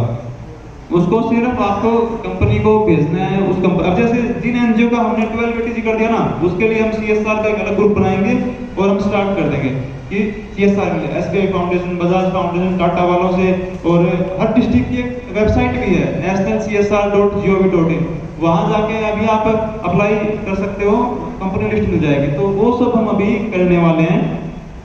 इसके साथ ही 32-33 गवर्नमेंट के डिपार्टमेंट, अरे भाई सब में निकलता है प्रोजेक्ट, पर समस्या क्या है, रजिस्टर्ड जब हमारे लोग नीति आयोग में रजिस्टर्ड नहीं है, पता नहीं कितने एनजीओ के नीति आयोग हर्ष भाई ने करके दिए हैं। तो सोचो, नीति आयोग तो लाएगा आधार कार्ड, अगर आधार कार्ड नहीं है तो सिम ही नहीं मिलेगी, सिम नहीं मिलेगी तो बात ही नहीं कर पाओगे। अब बात ही नहीं होगी तो क्या काम क्या होगा। तो वैसे ही नीति आयोग है एनजीओ के लिए आधार कार्ड, नीति आयोग का आईडी है तो 32-33 मंत्रालय में एंट्री कर सकते हो। हर मंत्रालय में आपकी यूनिक आईडी लगेगी, तो नीति आयोग के थ्रू ही लगेगी। तो नीति आयोग के बाद अगर समाज कल्याण मंत्रालय केंद्र हो या राज्य हो, गुजरात राज्य में भी आप अगर अप्लाई करते हो तो गुजरात समाज कल्याण में रजिस्टर करना पड़ेगा ऑनलाइन, और सेंटर में करते हो तो सेंटर में रजिस्टर करना पड़ेगा। तो ये सब रजिस्ट्रेशन वगैरह आप एक बार कर लो बैठ के आराम से, कोई महाभारत नहीं है। एक सिंपल सा फेसबुक पे अकाउंट बनता है, उससे बस थोड़ा सा ही मुश्किल है और कोई मुश्किल नहीं है। और हाँ, अब जैसे आप कई बोलते हैं कि भाई साहब जूम मीटिंग, भाई हमने इतना प्रयास किया जूम मीटिंग का, जब हम करते थे ना तो लोग ही नहीं आते थे, हमारे भाई फोन पर करते जाते थे कि भाई कहाँ हो, कोई कहीं कोई कहीं, तो ये सब नहीं हो पाता था। तो अभी हम ये करेंगे कि जैसे जो भी डिपार्टमेंट के हेड है उनको अपने साथ लाएंगे, आप अपने अपने सवाल तैयार कर लो भाई, 10-15 सवाल जो भी हैं, इसको जो पूछना है। ये समाज कल्याण से किसी अंडर सेक्रेटरी को ले आएंगे, जो बैठता हो सेक्रेटरी को ले आएंगे, अपना एक वेबिनार कर लेंगे, अपने अपने सवाल पहले पूरा कर लेंगे। तो इस प्रकार से हमारा अखिल भारतीय जो माध्यम जल्द ही हम 2 या 3 महीने में गुजरात कर लेंगे। महाराष्ट्र भी हम काम स्टार्ट करने वाले हैं, वहाँ भी टीम है और 17-18 हजार लोग हमारे साथ ऑनलाइन भी जुड़े हुए हैं जो सिर्फ एनजीओ हैं और सारे एक्टिव एनजीओ हैं। इस सब पे हमें काम करते हुए आगे बढ़ना है। हाँ देखो, प्रोजेक्ट प्रपोजल पे ध्यान दीजिए, बनाना सीखना है तो बनाना सिखा देंगे, जिसको इंटरेस्ट है वो अपना अलग व्हाट्सएप ग्रुप बना लेंगे। 2 हफ्ते का या 1 हफ्ते का अपना रख लेंगे और ट्रेनिंग का कार्यक्रम शाम को 6 बजे रात को जो भी रखोगे और उसके बाद ट्रेन कर देंगे भाई ऐसे यहाँ आता है सैंपल प्रोजेक्ट रिपोर्ट दे देंगे, ये सब दे देंगे हम आपको। तो फिर क्या है, अभी है ना आपके एनजीओ में हमने कहा था कि 20-20 लोग रखो, तो मंत्रालय या कोई भी बड़ा सिस्टम होता है वो क्या कहता है कि जो 20 लोग हैं 22 लोग हैं जितने भी आपके हैं उनकी डॉक्यूमेंट्री क्या क्या है। किसी के पास आईटीआर है, आईटीआर तो भाई एनजीओ के पास ही नहीं है तो आदमी के पास कहां से आएगा, तो आईटीआर की समस्या तो उसको भी सोल्व करो, कोई सस्ता आदमी ढूंढ लो, सब मिलके ये करवा लो, 100-200 रुपए में हो जाए, 300 रुपए में हो जाए। तो ये सब है, इन सब को छोटी-छोटी समस्याएं दूर कर लेना हमने, तो उसके बाद हमें कोई दिक्कत नहीं, क्योंकि एक साधारण आदमी के लिए ये सब मैनेज करना बड़ी प्रॉब्लम होती है। हमने देखा था कि फॉर्म कहाँ मिलेगा, वो कैप्चा कोड नहीं खुल रहा, कभी कुछ नहीं खुल रहा, फिर ये हिंदी में किसी को आता है, गुजराती किसी को आती है, वो इंग्लिश का लफड़ा हो जाता है, फिर ये बहुत सी समस्याएं रहती हैं। बट क्या मिल बांट के सोल्व कर लेंगे हम सब, और अगर हम सब लगते हैं तरीके से तो एक प्रोजेक्ट आराम से मिल जाएगा, कोई बड़ी महाभारत नहीं है। क्योंकि अप्लाई कौन करता है, आप लोग यहाँ गुजरात में कितने एनजीओ होंगे, गुजरात में घर में एनजीओ है, गुजरात जिसके पास पैसा उसके पास एनजीओ है, ऐसा कहा जाता है। मैं यहाँ आया था, सबके पास एनजीओ है, किसी के पास 4 एनजीओ, किसी के पास 2 एनजीओ, किसी के पास 3 एनजीओ है। पर नीति आयोग में रजिस्टर्ड कितने हैं, शायद 5000, और 5000 आप डाटा देखना चाहिए, नीति आयोग में रजिस्टर्ड होंगे 5 से 10,000, और ई अनुदान में गुजरात के रजिस्टर्ड होंगे सिर्फ 100-200 एनजीओ रजिस्टर्ड होंगे, और 200 में से है ना 100 तो गलती से रजिस्टर हो गए, वो खोल रहा था, ट्राई कर रहा था, हो गया, और हो भी गया ना तो नीति आयोग के अंदर बैंक अकाउंट किसी का ऐड नहीं होगा। आपने किसी को बोला भी होगा तो उसने आईडी डाल दिया, पासवर्ड डाल दिया, हाँ भाई हो गया तेरा इसमें, ठीक है, बट उसके अंदर उसका बैंक अकाउंट ऐड नहीं होगा, प्रोजेक्ट लोकेशन ऐड नहीं होगी कि वो कहाँ काम करना है, तो ये सब कुछ ऐड नहीं होता, वो सब खाली पड़े हैं। अप्लाई ही नहीं, हम सोचते हैं कि अधिकारी को घूस देनी पड़ेगी, ये करना। देखो लोकल लेवल पे मैं मान सकता हूँ कि भाई आप जाते हो, डिस्ट्रिक्ट वाला चलो कुछ कर ले, भाई ऑनलाइन सिस्टम में कौन मांगेगा आपसे, ऑनलाइन में चलो लेते होंगे भाई 20%, 30%, पर मोदी जी से आए थोड़ा कम तो हुआ ही है, तो उसमें आप देख सकते हो ऑनलाइन अप्लाई करो, कम से कम 10-12 अप्लाई करेंगे ना तो 4-5 प्रोजेक्ट पास हो जाते हैं आराम से। और पास होने के बाद एक जिले में 4 भी पास हुए तो सब भाई अपना मिल बांट के सारे अप्लाई कर लो, उसमें सबका कल्याण हो जाएगा, किसी को दूर जाने की जरूरत नहीं है। अभी भिक्षावृत्ति का है, छोटी सी बात है, अगर एक एनजीओ चाहे आप झारखंड का अप्लाई कर दो, एक ऑनलाइन फॉर्म है, प्रोजेक्ट रिपोर्ट नहीं बनानी, चाहे झारखंड का, असम का, तो खाली बैठा होना उसके पास टाइम हो, त्रिपुरा का, हरियाणा का, वहां कर दो, आपको काम करने की जरूरत नहीं है, वहां पे भी हमारे एनजीओ वो काम कर लेंगे। अपना पास होता है तो पूरे भारत में आप कहीं भी अप्लाई कर सकते हो, और इसमें तो 110 करोड़ रुपया है, 110 करोड़ रुपया, और 6 साल का प्रोजेक्ट है। और दूसरी बात 20,000 बच्चे इसमें अपने को भिक्षावृत्ति से जुड़वाने हैं। अब छोटी सी बात है, एक एनजीओ के पास जाएगा मैक्सिमम और मैक्सिमम 50 बच्चा। अपने सांसद मंत्री कितने हैं, केंद्र में मंत्री हैं मान लो 100 मंत्री हैं केंद्र में, केंद्रीय मंत्री। अगर एक मंत्री भी, चलो ठीक है मान लेते हैं कि मंत्री सिफारिश करता है, एक मंत्री के पास कर देता है 200 एनजीओ, वही जाएंगी मंत्री के पास, नहीं तो बदनामी हो जाएगी। तो भाई चलो 200 एनजीओ मतलब 50, 200 मल्टीप्लाई 50, 2000, 10,000, चलो 10,000 बच्चे तो कोई ले गया, रिश्वत दे के ले गया, बचे हुए 10,000 तो मिल सकते हैं, 5,000, 10,000 कुछ तो रुपया हाथ में आएगा, तो हमें ये अप्लाई करना पड़ेगा। हाँ, इसमें आप है ना, गुजरात एक एनजीओ गुजरात के सारे जिलों में प्रोजेक्ट अप्लाई कर सकता है, तो वहां आप अप्लाई करो, तो इसमें कोई दिक्कत नहीं। डॉक्यूमेंट्री जो भी प्रॉब्लम रहेगी ना, जहां भी आएगी हम करवा के देंगे, डॉक्यूमेंट में कहीं भी कोई प्रॉब्लम आएगी लीगल में, वो सब हम आपके लिए करवा के देंगे। आपको लेटर चाहिए, कोई एमएलए का लेटर चाहिए देखो कहीं डलवाने के लिए, तो वो भी हम आपका मैनेज करवा देंगे, जो भी आपके लिए रहेगा। बट क्या, अप्लाई करो, क्योंकि ज़्यादातर लोग अप्लाई नहीं करते। अधिकारी से मिलने में कई घबरा जाते हैं कि यार ये क्या बोलेगा, हमारे पास तो डॉक्यूमेंट नहीं है। फिर क्या है, एक तो भाषा की समस्या है कि जो सेंट्रल गवर्नमेंट के प्रोजेक्ट हैं सारे इंग्लिश में आते हैं, तो हम लोग अच्छे से मैनेज नहीं कर पाते। तो उसके लिए भी हम अभी प्रयासरत हैं। तो ये सारा का सारा कार्यक्रम हम अभी महीने से स्टार्ट करेंगे कि CSR का, कि जो 1280 जी है उनका अलग ग्रुप बनाया जाएगा, जिनके पास नहीं है उनका अलग ग्रुप बनाएंगे, और सबकी प्रक्रिया स्टार्ट होगी अप्लाई करवाने की। भाई इसका ये फॉर्म आज गया था, तो हम ये उसका रिवर्ट भी लेंगे कि भाई 1 हफ्ता हो गया, फॉर्म कहाँ पहुंचा, क्या दिक्कत चल रही है। RTI के माध्यम से भी जानकारी लेंगे कि भाई फॉर्म कहाँ तक रहा, क्या रहा। तो इन सब पे अभी हम काम करेंगे। राष्ट्रीय महिला कोष पे हम काम स्टार्ट करेंगे, PMFME योजना पे हम स्टार्ट करेंगे।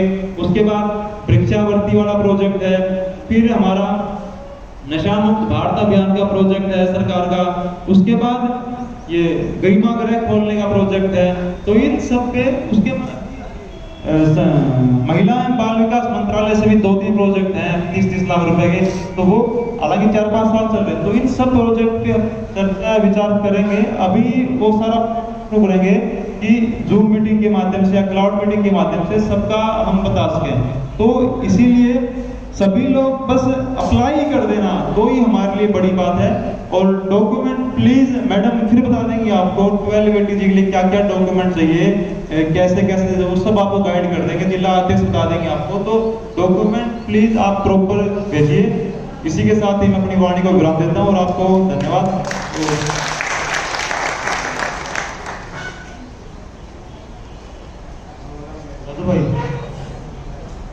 राजू भाई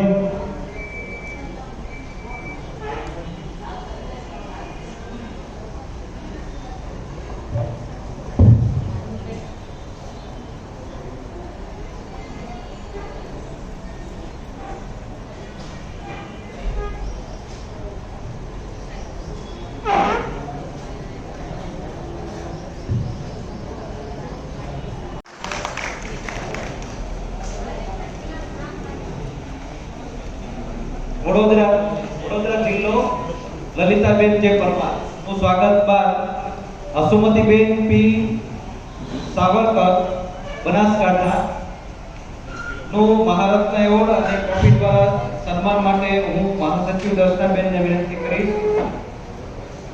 હસુમતીબેન પી સાવરકર બનાસકાંઠા।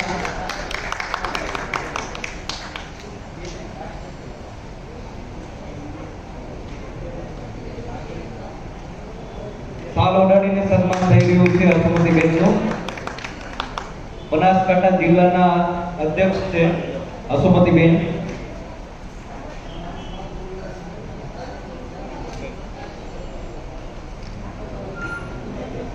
હસુમતીબેન સરવાકર બનાસકાંઠા જિલ્લા બાદ સુરજકુમાર એમ પરમાર પાટણ જિલ્લા અધ્યક્ષના સન્માન માટે મોહિત વાલિયાજી અધ્યક્ષશ્રીને વિનંતી કરીશ। ત્યારબાદ ધર્મેશ કુમાર કે પગી અરવલ્લી જિલ્લો, જેઓના સન્માન માટે અધ્યક્ષશ્રી મોહિત વાલિયાજીને વિનંતી કરીશ। ધર્મેશ કુમાર કે પગી અરવલ્લી જિલ્લા અધ્યક્ષનું સન્માન સાલ ઉડાડીને થઈ રહ્યું છે। આપણે સૌ તાલીના ગણરાજથી વધાવશું। ત્યારબાદ મહારત્ન એવોર્ડથી સન્માનિત થઈ રહ્યા છે જિલ્લા અધ્યક્ષ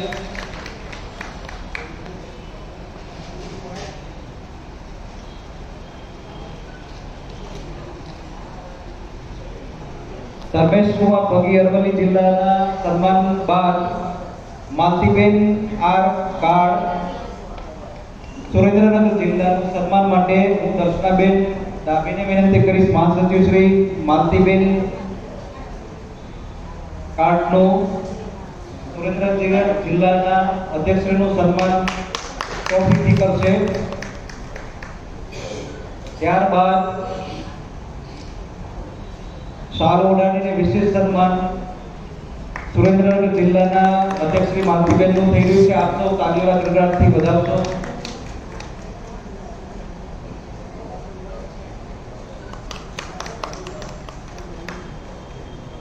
માલતીબેન સુરેન્દ્રનગર જિલ્લા અધ્યક્ષના સન્માન બાદ હર્ષપી દરજી મહીસાગર જિલ્લો અધ્યક્ષ હર્ષપી દરજી અધ્યક્ષ શ્રી મહીસાગરના સન્માન માટે રાષ્ટ્રીય અધ્યક્ષ મોહિતજી વાલિયા સન્માન કરી રહ્યા છે.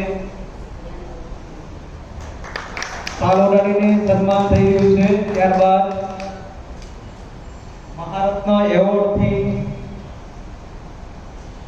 સન્માન છે રાષ્ટ્રીય અધ્યક્ષ મોહિત વાલિયાજી હર્ષપી દરજી જિલ્લા અધ્યક્ષ મહીસાગર નું સન્માન થઈ રહ્યું છે. આપ સૌ તાળીઓથી વધાવશો.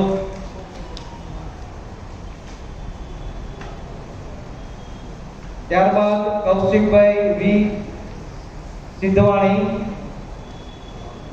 સાબરકાંઠા અધ્યક્ષ કૌશિકભાઈનું સન્માન કરશે દર્શનાબેન મહાસચિવ અધ્યક્ષ શ્રી સાબરકાંઠા કૌશિકભાઈનું ટ્રોફી અને કરશે. ત્યારબાદ સાલ ઓઢાડીને વિશેષ સન્માન દર્શનાબેન ડાભી મહાસચિવ કૌશિકભાઈ જિલ્લા અધ્યક્ષ બનાસકાંઠા વિશેષ સન્માન કરશે. સન્માન થઈ રહ્યું છે. આપ સૌ તાળીઓથી વધાવશો. મેઘનાબેન એન પરમાર ગીર સોમનાથ જિલ્લા અધ્યક્ષના સન્માન માટે રૂપાજી જે પ્રજાપતિ ગાંધીનગર જિલ્લા અધ્યક્ષના સન્માન માટે રાષ્ટ્રીય અધ્યક્ષ મોહિતજી વાલિયાને વિનંતી કરીશ કે તેઓ સન્માનિત કરશે.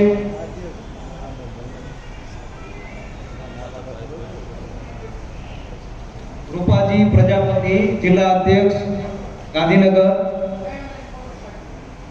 નું સાલ ઓઢાડીને સન્માન થઈ રહ્યું છે.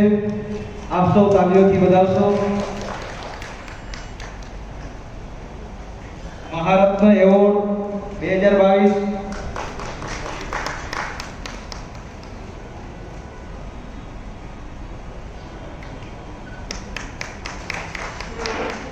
રૂપાજી પ્રજાપતિ ગાંધીનગર જિલ્લા અધ્યક્ષ સન્માનિત બાદ યોગેશ કુમાર સી કાછિયા પંચમહાલ જિલ્લા અધ્યક્ષ યોગેશ કુમાર જિલ્લા અધ્યક્ષ પંચમહાલના તેઓ સાલ ઓઢાડી અને મહારત્ન એવોર્ડથી સન્માનિત કરશે. મહાસચિવ દર્શનાબેન ડાભી યોગેશ કુમાર કાછિયા સન્માનિત થઈ રહ્યા હોય. આપ સૌ તાળીઓના ગડગડાટથી વધાવશો.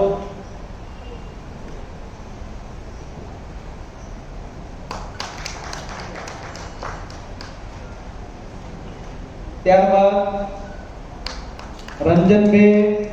રંજનબેન ભાયાણી જિલ્લા અધ્યક્ષ મોરબી ને હું આમંત્રિત કરીશ અને જે રાષ્ટ્રીય અધ્યક્ષ મોહિતજી વાલિયા જેઓને સન્માનિત કરશે. રંજનબેન ભાયાણી મોરબી જિલ્લા અધ્યક્ષનું સાલ ઓઢાડીને સન્માન થઈ રહ્યું છે. સાથે મહારત્ન એવોર્ડ એનાયત થઈ રહ્યો છે.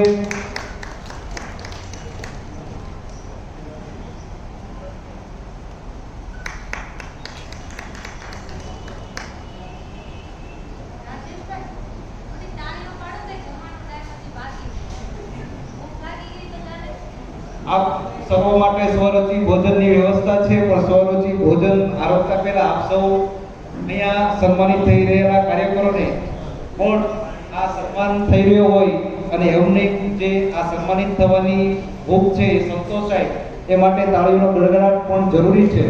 તો આપ સૌ તાળીઓનો ગડગડાટ ચાલુ રાખશો એવી આપણાથી વિનંતી છે. રુધિબેન બી ગામી કચ્છ જિલ્લા અધ્યક્ષના સન્માન માટે હું મહાસચિવ દર્શનાબેન ડાભીને વિનંતી કરીશ કે તેઓ રૂડીબેન બી ગામી નો એવોર્ડથી સન્માન કરશે. ત્યારબાદ મહારત્ન એવોર્ડથી સન્માન થયા બાદ સાલ ઓઢાડીને વિશેષ સન્માન મહાસચિવ શ્રી રૂડીબેન ગામીનું કચ્છ જિલ્લા અધ્યક્ષને કરશે. આપ સૌ તાળીઓના ગડગડાટ ચાલુ રાખશો.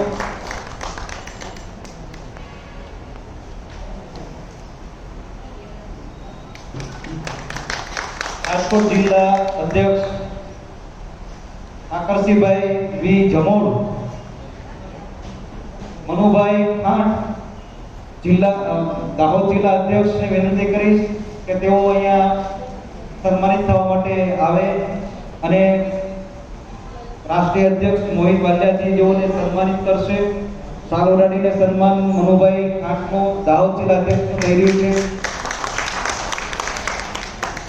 ત્યારબાદ મહારત્ન એવોર્ડ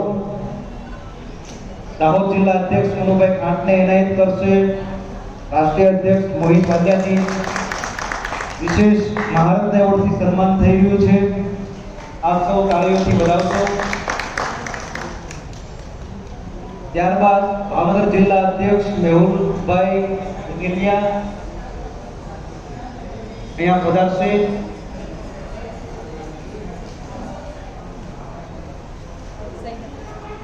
રાજેન્દ્રભાઈ કે લેવા મહેસાણા જિલ્લા અધ્યક્ષ જેઓ સ્ટેજ ઉપર સન્માનિત થવા જેઓનું સન્માન કરશે દર્શનાબેન ડાભી, મહાસચિવ શ્રી મહેસાણા જિલ્લા અધ્યક્ષ રાજેન્દ્રભાઈ લેવલ એવોર્ડથી સન્માન કરશે. ત્યારબાદ શાલ ઉડાડીને વિશેષ સન્માન મહાસચિવ દર્શનાબેન ડાભી કરી રહ્યા હોય. આપ સૌ તાલીના ગણગણાટથી વધાવશો. રાજેન્દ્રભાઈ લેવા જિલ્લા અધ્યક્ષ મહેસાણા સન્માનિત થઈ રહ્યા છે.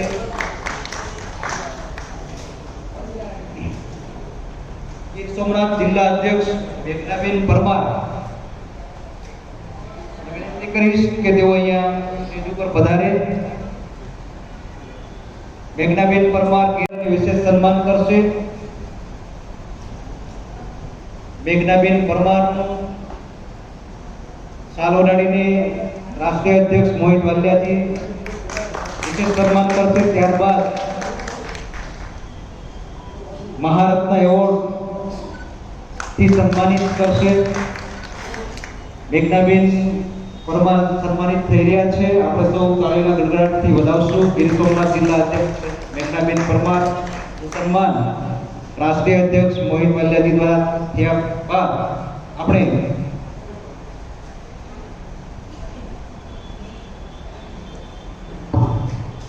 અહીંયા 16 જિલ્લા અધ્યક્ષશ્રીનો સન્માનનો કાર્યક્રમ પૂરો થાય છે. 16 જિલ્લા અધ્યક્ષનું સન્માન રાષ્ટ્રીય અધ્યક્ષ અને રાષ્ટ્રીય એનજીઓના કાર્યક્રમ મિત્રોને વિનંતી કરીશ કે હું અહીંથી નામ જાહેર કરું. તેઓ સન્માનિત થવા માટે સ્ટેજ ઉપર પધારશે. માનવ એકતા ચેરિટેબલ ટ્રસ્ટ નું 12A એન્ડ ATG સર્ટિફિકેટ થી સન્માન અધ્યક્ષશ્રી ને વિનંતી કરીશ કે તેઓ માનવ એકતા ચેરિટેબલ ટ્રસ્ટ સન્માનિત કરશે.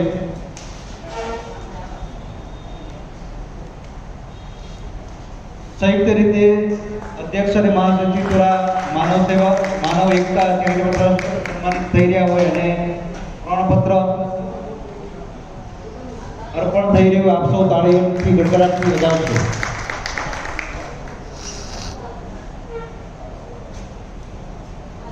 ત્યારબાદ શ્રી હરિઓમ સર્વોદય સેવા ટ્રસ્ટ 12A ATG સર્ટિફિકેટ થી સન્માનિત માટે અહીંયા પધારશે. શ્રી હરિઓમ સર્વોદય સેવા ટ્રસ્ટ 12A ATG સર્ટિફિકેટ થી સન્માનિત થઈ રહ્યા હોય. આપ સૌ તાળીઓથી વધાવશો. અહીંયા જે નામ જાહેર થાય છે એ 30 નું 12A અને ATG સર્ટિફિકેટ થી સન્માન થઈ રહ્યું હોય એમાં ત્રીજા નંબરે માનવ કલ્યાણ ટ્રસ્ટ. વિનંતી કરીશ કે તેઓ અહીંથી સર્ટિફિકેટ સ્વીકારવા ઉપસ્થિત રહેશે.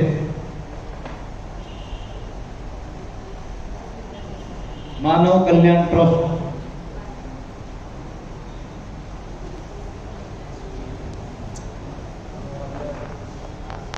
ત્યારબાદ સરસ્વતી મહિલા વિકાસ ટ્રસ્ટ માનવ કલ્યાણ ટ્રસ્ટ ને બંને સર્ટિફિકેટ એનાયત થઈ રહ્યા છે અને સન્માનિત થઈ રહ્યા છે. આપ સૌ તાળીઓથી ગડગડાટથી વધાવશો. સરસ્વતી મહિલા વિકાસ ટ્રસ્ટ, ત્યારબાદ આશા ચેરિટેબલ વધાવશો.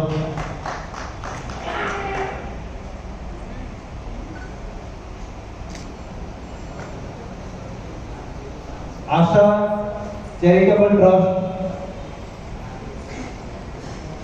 અધ્યક્ષ અને મહાસચિવના સંયુક્ત રીતે આ બંને સર્ટિફિકેટ સ્વીકારશે. આશા ચેરિટેબલ ટ્રસ્ટ સન્માનિત થઈ રહ્યા હોય તાળીઓથી વધાવશો. શક્તિ ચેરિટેબલ ટ્રસ્ટ, શક્તિ ચેરિટેબલ ટ્રસ્ટ ને હું અહીંયા આવકારું છું. તેઓ બંને સર્ટિફિકેટથી સન્માનિત વધારશે. શક્તિ ચેરિટેબલ ટ્રસ્ટ સન્માનિત થઈ રહ્યા હોય આપ તાળીઓ ગડગડાટથી વધાવશો. મારુતિ સેવા ટ્રસ્ટ, મારુતિ સેવા ટ્રસ્ટ, મારુતિ સેવા ટ્રસ્ટ હાજર છે.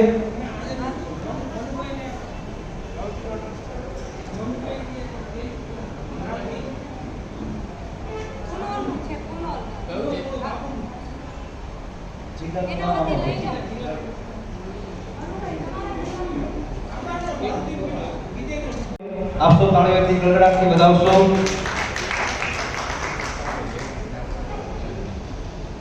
સંસ્કૃતિ એજ્યુકેશન એન્ડ ચેરિટેબલ ટ્રસ્ટ, સંસ્કૃતિ એજ્યુકેશન એન્ડ ચેરિટેબલ ટ્રસ્ટ સન્માન માટે સંસ્કૃતિ એજ્યુકેશન એન્ડ ચેરિટેબલ ટ્રસ્ટ બંને સન્માનિત થઈ રહ્યા હોય આપ સૌ તાળીના ગડગડાટથી વધાવશો.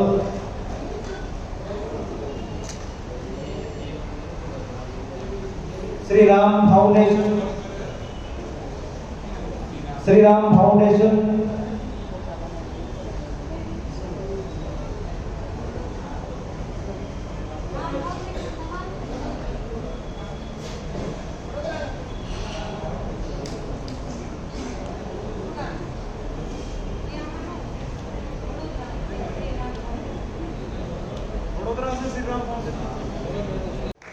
સન્માનિત થઈ રહ્યા આપ સૌ તાળીઓથી વધાવશો.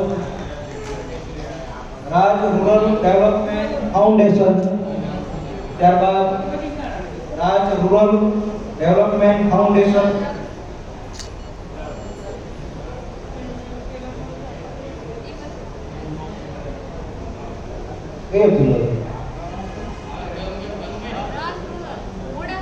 મોડાસા રાજ રૂરલ ડેવલપમેન્ટ ફાઉન્ડેશન મોડાસા.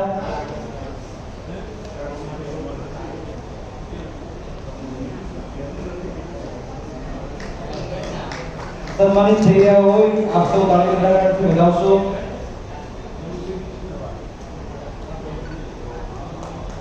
ભાગ્યોદય યુવા વિકાસ યુવક મંડળ અહીંયા સન્માનિત થવા માટે પધારશે. ભાગ્યોદય યુવા વિકાસ યુવક મંડળ,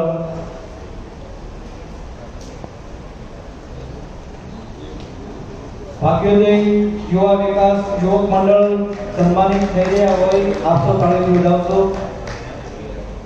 ત્યારબાદ શ્રી દિવ્યા જ્યોતિ ગ્રામ વિકાસ કેળવણી મંડળ, શ્રી દિવ્ય જ્યોતિ ગ્રામ વિકાસ કેળવણી મંડળ,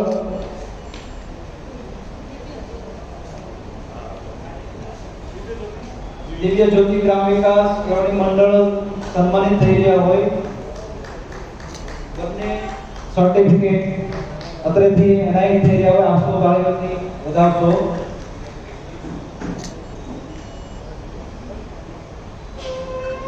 rural care foundation, rural care foundation,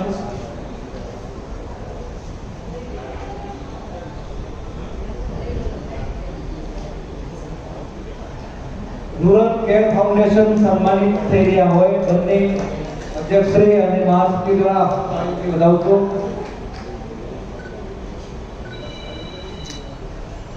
Sai Kripa education and charitable trust, Sai Kripa education and charitable trust ને અહીંયા વિનંતી કરીશ કે તેઓ કંઈક વધારે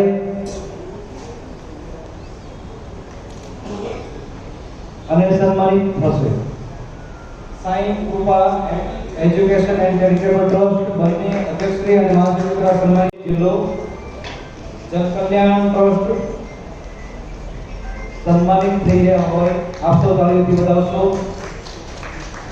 શ્રી મનમોહન ચેરિટેબલ ટ્રસ્ટ સન્માનિત થઈ રહ્યા હોય આપ સૌ તાળીઓથી વધાવશો.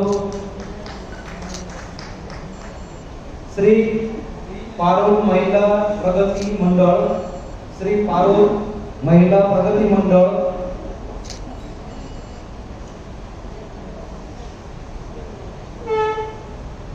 શ્રી પારોલ મહિલા પ્રગતિ મંડળ સન્માનિત થઈ રહ્યા હોય આપ તાળીઓના ગડગડાટથી વધાવશો.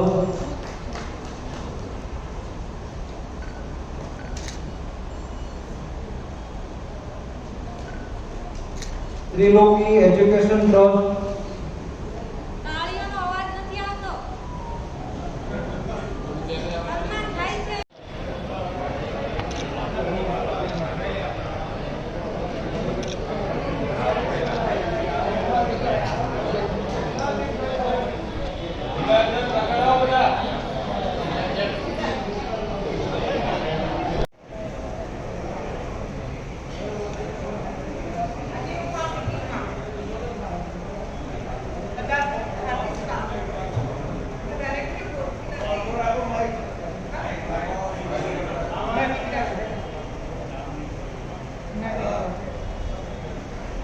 હેલો, હું વડોદરાથી આવી છું. મારું નામ લલિતાબેન પરમાર છે અને મેં આજે બધાનું હાર્દિક સ્વાગત કરું છું.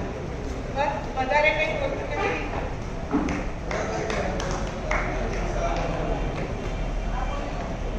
જો બહુ જાજુ વક્તવ્ય ના આપી શકતા 2 મિનિટ તો પોતાનું નામ, પોતાના જિલ્લા અને કયા જિલ્લામાં એ અધ્યક્ષ તરીકે કામ કરે છે એટલો પણ પરિચય આપશે તો પણ ચાલશે. ત્યારબાદ બનાસકાંઠા જિલ્લા અધ્યક્ષ હસુમતીબેન સરવાકરને વિનંતી કરીશ કે તેઓ અહીંયા પોતાનું વક્તવ્ય આપશે. જય ભીમ સાથીઓ,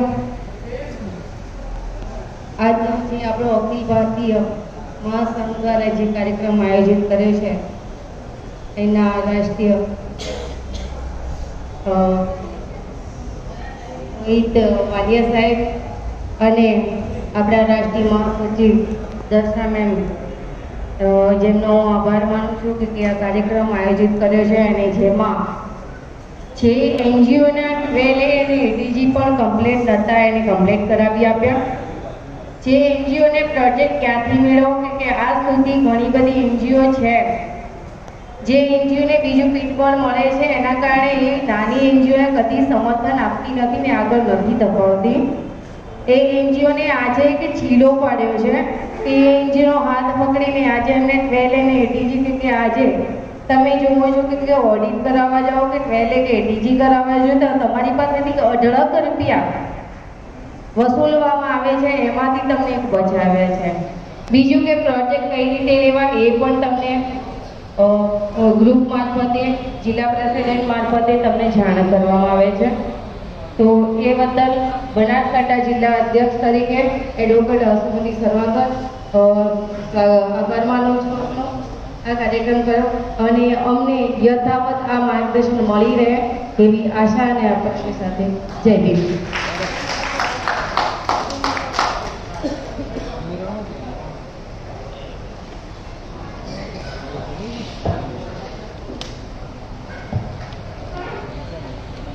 ખૂબ સરસ હસુમતીબેન સરવાકર, બનાસકાંઠા જિલ્લા. ત્યારબાદ પાટણ જિલ્લા અધ્યક્ષ સુરજકુમાર પરમાર સાહેબને વિનંતી કરીશ. ત્યારબાદ ધર્મેશકુમાર વગી સાહેબને વિનંતી કરીશ કે અરવલ્લી જિલ્લા અધ્યક્ષ તેઓ અહીંયા આ કાર્યક્રમને અનુરૂપ વક્તવ્ય આપશે. શોર્ટ એન્ડ સ્વીટ 2-3 મિનિટ પૂરતું. નમસ્કાર. આજના દિવસે હું દર્શનાથી અને મોહિત વંદયાજીનું તહે દિલથી ધન્યવાદ વ્યક્ત કરું છું. નમસ્કાર.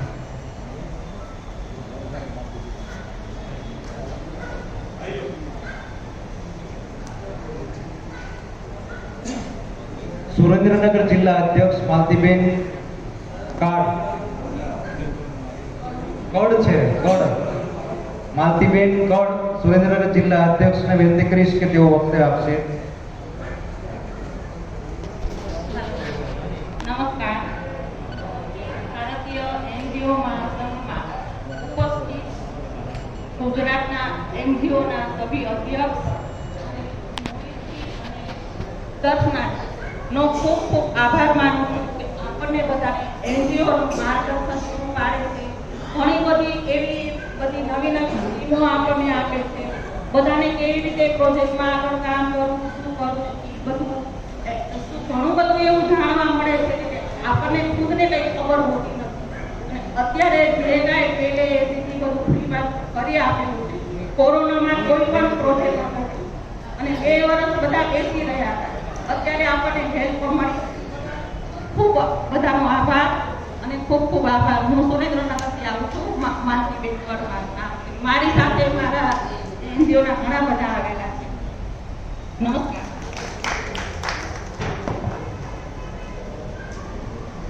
ખૂબ સરસ. મહીસાગર જિલ્લા અધ્યક્ષ હર્ષભાઈ દરજીને વિનંતી કરીશ કે તેઓ અહીંયા આપણે સૌને પોતાના વક્તવ્યથી માર્ગદર્શન કરશે. અખિલ ભારતીય એનજીઓ મહાસંઘની આજની મીટિંગમાં ઉપસ્થિત રાષ્ટ્રીય અધ્યક્ષ મોહિતભાઈ વાલિયા તથા રાષ્ટ્રીય સચિવ દર્શનાબેન તથા ઉપસ્થિત તમામ એનજીઓના જિલ્લા અધ્યક્ષ, એનજીઓના પ્રમુખ તથા મંત્રી, હું હર્ષ દરજી, મહીસાગર જિલ્લા અધ્યક્ષ. હવે સ્ટાર્ટિંગના સમયમાં જ્યારે શરૂઆત હતી ત્યારે સૌ પ્રથમ જે તકલીફ પડી છે એ અમને ખબર. અને જેમ રસ્તા પર ગાડી ચાલતી હોય સ્પીડમાં અને બમ્પ આવી જાય, સ્પીડ બ્રેકર કહેવાય, તો ગાડીને પાછી પિકઅપમાં લાવવા માટે થોડી તકલીફ. એવી રીતે સ્ટાર્ટિંગના સમયથી લઈ આપણી ફર્સ્ટ મીટિંગ થઈ ભાવનગરની, ત્યારે ઘણા બધા લોકો નેગેટિવ વિચારો ધરાવતા હોય એવા લોકોના કેટલાય ફોન આવી ગયેલા અને ઘણા બધાના નીતિ આયોગ મેં મારા જિલ્લા સિવાયના કરેલા છે. તો એ જે નીતિ આયોગ કર્યા પછી એટલો ફાયદો લઈ અને નીકળી ગયા. હાલની અંદર મીટિંગ ચાલુ છે તો બી ઘણા લોકો બહાર, બરાબર. એટલે તમે ફાયદો થોડો નથી જો, અહીંયા ઘણો બધો ફાયદો, બરાબર. બીજી વસ્તુ, એટીજી ટ્વેલે મળી ગયા એટલે પૂરું નથી થયું કામ, હજુ ઘણું કામ બાકી, બરાબર. થોડી ધીરજ રાખો. 200 એનજીઓના ટાર્ગેટમાં આપણે કામ કરી રહ્યા છીએ. હું મારા જિલ્લાના 15 એનજીઓ 20 એનજીઓને લઈને કામ કરું છું. અત્યારે બહુ અઘરું પડે.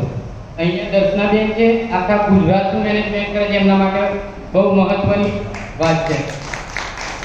અને અત્યારે દરેક જિલ્લા અધ્યક્ષને, દરેક એનજીઓને જે દર્શનાબેનના નેતૃત્વમાં જે કામ કરે છે એ બહુ ભાગશાળી જો તમે કે આવા આપણને નેતા મળ્યા છે. નેતા કહો કે કઈ બી એમના માટે શબ્દો બોલું એવું થાય મારામાં. સ્ટાર્ટિંગના સમયની અંદર મારી અંદર ટ્રસ્ટ, સંસ્થા કે એનજીઓ આ જે લેવલ હતું કોઈ નોલેજ નહોતું મારી. અહીંયા જોડાયા પછી અત્યારે લગભગ હું એટલું બધું તો નહીં કહું પણ સૌથી વધારે અત્યારે બીજા જિલ્લા અધ્યક્ષ કે કોઈ પણ એનજીઓને જરૂર હોય તો દર્શનાબેન પર ફોન આવે છે, એ મારો કોન્ટેક્ટ નંબર આપે. હું આટલું જ કહીશ. ખૂબ સરસ. સૌને મોટિવેશન કર્યા. જો જાણવું હોય તો કોઈ બી કામ છે એ સરળતાથી કરી શકાય. કૌશિકભાઈ સિદ્ધવાણી સાબરકાંઠા જિલ્લા અધ્યક્ષને વિનંતી કરીશ કે તેઓ આપને માર્ગદર્શન કરશે. જય ભીમ મિત્રો. અખિલ ભારતીય એનજીઓ મહાસંઘ રાષ્ટ્રીય અધ્યક્ષ મોહિતભાઈ વાલિયા, રાષ્ટ્રીય મહાસચિવ ડાબીબેન, રક્ષાબેન ડાબીબેન, એમના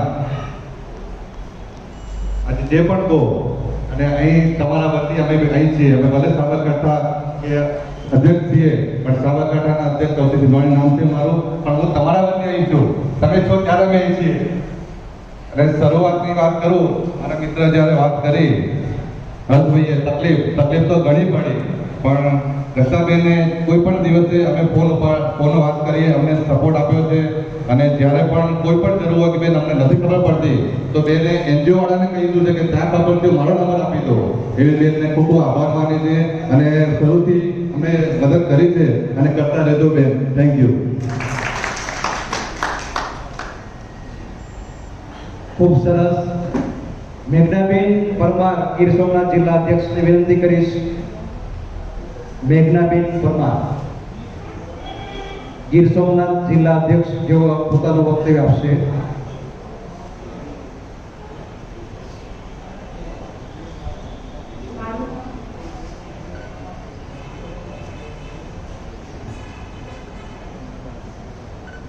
મારું નામ પરમાર મેઘનાબેન છે. હું ગીર સોમનાથ જિલ્લામાંથી આવું છું અને ઘણા સમયથી મારી આગળ એનજીઓ તો હતા, પણ એવું કંઈ ધીરે ધીરે કરતાં દર્શનાબેનનો મને કોન્ટેક્ટ થયો અને મેં બધા એનજીઓ જોડે રહીને કામ કરવાનું એક દર્શનાબેન અમને માર્ગદર્શન આપ્યું છે.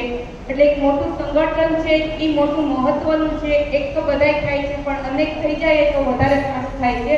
એટલે જે દર્શનાબેન અને મોહિતજી આપણે લઈ જાય છે, એમાં આપણે હળી મળીને કામ કરીએ, એમાં વધારે બહુ સારું છે. બસ.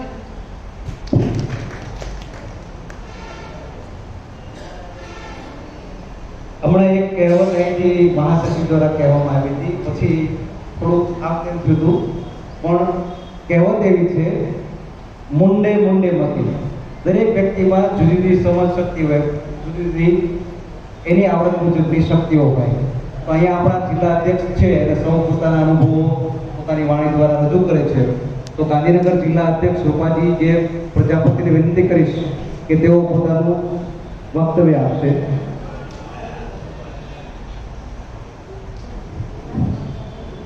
હું ગાંધીનગર જિલ્લાનો અધ્યક્ષ છું, રૂપાજી પ્રજાપતિ. વ્યવસાય એડવોકેટ છું અને લગભગ 21 વર્ષોમાં હું ટ્રસ્ટી છું. હવે આપણું આ એટીજી અને 12નું કામગીરી જ્યારથી ચાલુ થઈ ત્યારથી આજે લગભગ 2 થી 3 મહિના થઈ ગયા છે. બરાબર. હું પોતે આ બધું કામ કરું છું, પણ વિચારવા જેવી વાત એ છે અને ખાસ કરીને જણાવવું એ કે હું જાતે કરી શકું છું, તેમ છતાં પણ મારી એનજીઓ અમે પહેલે એટીજીના કામ નથી કર્યા. 21 ટ્રસ્ટોમાંથી એક પણ ટ્રસ્ટનું મારું નથી થયું. તો દર્શનાબેનને અને એમની ટીમને આપણે દાદ આપવી જોઈએ કે એ લોકો કેટલો રસ રાખીને રાત્રે 12 1 વાગ્યા સુધી જાગીને પણ આ કામગીરી કરે છે. તો ખૂબ ખૂબ ધન્યવાદ પહેલાં તો. અને બીજું કે આ લોકોએ એમની ટીમ દ્વારા આપણે જ્યારે પણ ફોન કરીએ ત્યારે આપણને ફૂલ કોઓપરેટ કરે છે.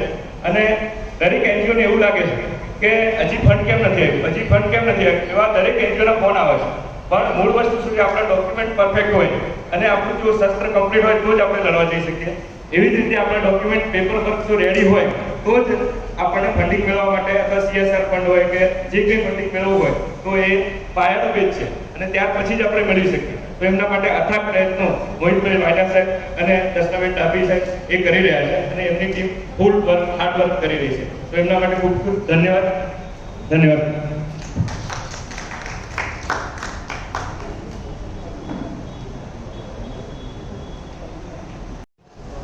યોગેશ કુમાર કાછિયા સાહેબ.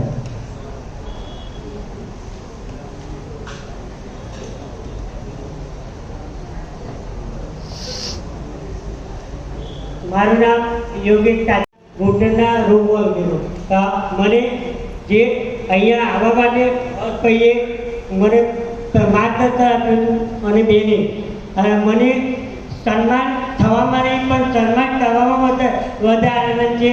અને અત્યારે પણ મારું સન્માન કર્યું એ બદલ બહેનો અને મોહિતભાઈનો ખૂબ ખૂબ આભાર.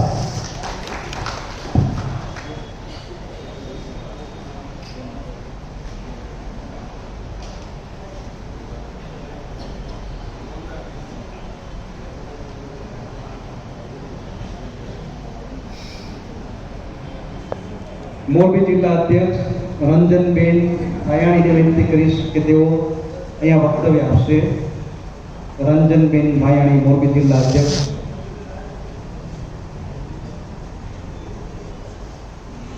અખિલ ભારતીય મહાસંઘ ના રાષ્ટ્રીય અધ્યક્ષ શ્રી મોહિતભાઈ વાલિયા, દર્શનાબેન ડાભી અને આપણા સર્વ જિલ્લા અધ્યક્ષો તમામ એનજીઓ વાળા ભાઈઓ બહેનો, આજે મને એટલો હર્ષ થાય છે કે જે ખરેખર 12 એલટીજી લેવામાં એટલી બધી મુશ્કેલી પડે છે. મેં ખુદે મારા સીએને પૂછ્યું હતું કે મારે ખાલી રિન્યૂઝ કરવાનું છે, ત્યારે મેં 15-20 હજાર કીધેલા, તો મેં મારી 2 સંસ્થામાં 12 એલટીજી થયું.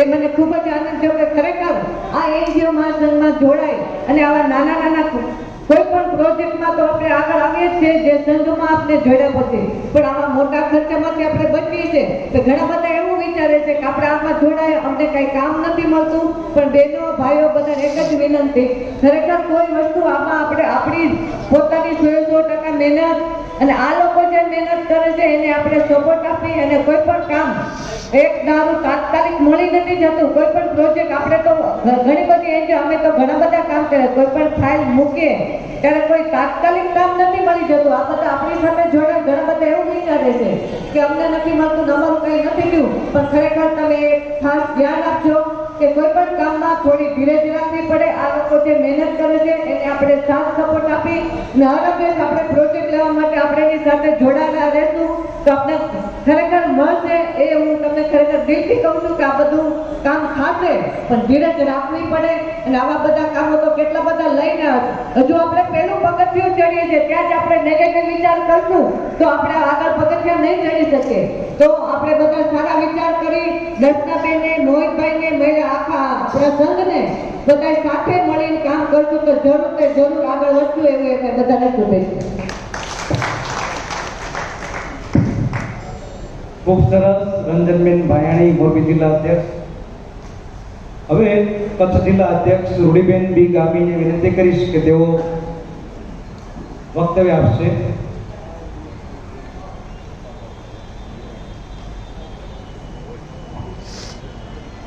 નમસ્કાર, હું કચ્છ જિલ્લામાંથી આવું છું. મારું સંસ્થાનું નામ છે જાગૃતિ મહિલા વિકાસ ટ્રસ્ટ. 2006માં મારું રજીસ્ટ્રેશન કરાવેલું છે અને શરૂઆતમાં મારું રજીસ્ટ્રેશન થયું ત્યારે મેં બહેનોને આજીવન સભ્ય ફી ભરી અને બહેનોને જાગૃત થવા માટે રાપર ભચાઉ તાલુકાનું મેં સંગઠન બનાવ્યું અને એ સંગઠનમાં હાલમાં 10,965 બહેનો, હજી મેં 10 દિવસનું સર્વે નથી કર્યું, એટલી બેનને મેં મારું લિસ્ટ આપેલું છે. અને જે આપણે અખિલ ભારતીય એનજીઓ મહાસંઘમાં જે આપણે એટીજીની 12ની વાત બેને કરી, હું આ સંઘમાં જોડાઈ એના 3 દિવસ પહેલાં મેં 10,000 રૂપિયા દઈ અને મેં રિન્યૂ કરાવ્યું છે. તો જો આ કામ જો ફ્રીમાં થતું હોય તો સારામાં સારું કહેવાય. અને આપણે બધાને એનજીઓ વાળાને આપણે સપોર્ટ એ લોકોને કરવો પડે, કારણ કે જો એ ગુજરાતને રાષ્ટ્ર લેવલે જો આટલું બધું કામગીરી સંભાળતા હોય તો આપણે તો આપણો જિલ્લો સંભાળવો છે. અને બેનના માર્ગદર્શન પ્રમાણે જો હું કામ કરું છું, બેને મને એમ કીધું કે તમે આખા જિલ્લામાં બેન પહોંચી ના આવડો તો તમે ટીમ બનાવશો. તો મેં હરેક તાલુકામાં એક બેનને તાલુકા અધ્યક્ષ તરીકે નિમણૂક કરું છું અને 9 અમારા તાલુકા છે તો 9માંથી એક મેં જિલ્લા સદસ્ય તરીકે એક ભાઈ અથવા બેનને નિમણૂક કરેલા છે. અને હરેક ગામમાં એક બેન એમને અખિલ ભારતીય એનજીઓ મહાસંઘના ગ્રામ અધ્યક્ષ તરીકે નિમણૂક કર્યા છે. એવી રીતે હું મારી ટીમમાં કામ કરું છું અને હજી તો મને 1.5 મહિનો થયો છે આમાં જોડાયા. અને આ પ્રોગ્રામ બહુ સરસ છે અને મને બેને ત્યાંથી કચ્છમાંથી આમંત્રણ આપ્યું અને જ્યારે હું ફોન કરું ત્યારે બેન મારો, જ્યારે હું રાતે 10 વાગે ફોન કરીશ ને તોય બેને મને માર્ગદર્શન આપ્યું છે અને મને આમાં જોડાવામાં બહુ રસ લાગે છે અને બહુ સારું છે. એટલે બધાએ ભાઈઓ બહેનોને કહું છું કે આપણે બધા સાથે મળી એકબીજાને સપોર્ટ કરી અને જો આપણે આ કામ કરશું તો આપણે પ્રોજેક્ટ પણ લઈ શકશું. અને એક વસ્તુની વાત કરીએ તો આપણને મોહિતભાઈ આ બેન ડિટેલમાં સમજાવે છે આપણને કે આ પ્રોજેક્ટ આવી રીતે લેવાનું, આ રીતે લેવાનું. હું કારણ કે મારો અનુભવ 16 વર્ષનો હું તમને કહું છું કે 16 વર્ષથી હું સંસ્થા ચલાવું છું અને રંજનબેન દ્વારા મારે આજ દર્શનાબેનનો સંપર્ક થયો અને મને અહીં આમંત્રણ આપ્યું એ બદલ હું બેનનો અને મોહિતભાઈનો ખૂબ ખૂબ આભાર માનું છું. અને આ કાર્યક્રમમાં જે મને બોલાવી એ બદલ ખૂબ ખૂબ ધન્યવાદ. ખૂબ ખૂબ ધન્યવાદ. ઠાકરસિંહભાઈ જમોડ રાજકોટ જિલ્લા અધ્યક્ષ, મનુભાઈ ખાંટ દાહોદ જિલ્લા અધ્યક્ષને વિનંતી કરીશ કે 2-4 વાક્યમાં પોતાનું વક્તવ્ય આપશે અને જે મોટિવેશન કરશે અને જે અનુભવ છે એ રજૂ કરશે. શોર્ટ એન્ડ સ્વીટ વક્તવ્ય આપશે. નમસ્કાર મિત્રો, બધાને ભૂખ તો લાગી હશે અને ઘણા બધાને સાંભળ્યા એટલે બધા ઓછું બોલે તો સારું, પણ મારે બહુ વધારે નથી કહેવું. પણ આજના અખિલ ભારતીય એનજીઓ મહાસંઘના અધ્યક્ષ મોહિતજી, દર્શનાબેન, તેમજ દરેક જિલ્લામાંથી ઉપસ્થિત જિલ્લા અધ્યક્ષ મિત્રો, તેમજ દરેક એનજીઓના ઉપસ્થિત પ્રમુખ યા તો સેક્રેટરી ભાઈઓ અને બહેનો, આ કાર્યક્રમનો વાત શરૂઆત થઈ ત્યારે અમને એવું થતું કે કેવી રીતના ચાલશે, કેવી રીતના કરીશું. પણ જ્યાં સુધી તમે જુઓ છો કે પથ્થર છૂટા છવા હોય ને, જો કડિયાના હાથમાં આવે ને તો આખી દિવાલ થઈ જાય છે મિત્રો. પારા છૂટા છૂટા હોય પણ જો એને માળાના અંદર પરવી દેવામાં આવે ને તો આખી માળા થઈ જાય છે. જ્યારે આ બધું થયું ત્યારે મને એવો રસ થયો કે દાહોદની અંદર અમારે એટલો અતિ પછાત વિસ્તાર છે કે કોઈ એનજીઓ બનાવ્યા પછી કશું એક્ટિવિટી જ નથી કરી. જેમને જાણતા કશું કર્યું તમે એમને જઈને બધું સમજાવ્યું અને આપણે ઘણા બધા એનજીઓ મેં 40 થી 50 એનજીઓ એક સાથે જોડાય છે અને અમને એવો ભાવ છે કે ભાઈ અત્યારે ઘણા બધા મારા પર બી ફોન આવે છે કે એનજીઓ ક્યારે ગ્રાન્ટ આવવાનું છે, શું થવાનું. મેં કીધું આપણે કોઈ બી વસ્તુ લેવામાં પાત્રતા થવું જોઈએ. પાત્રતા હોય તો થાય. એટીજી હોય, 12A ના હોય, નીતિ આયોગ ના હોય, 10 વર્ષનું ઓડિટ ના કરાયું હોય તો તમે અપેક્ષા શું રાખો. મેં કીધું બધું થઈ જશે તો ઓટોમેટિક આપણે એક મકાઈનું બીજ બી નાખીએ છે તો 4 મહિના રાહ જોવી પડે છે મિત્રો. થોડી ધીરજ રાખજો.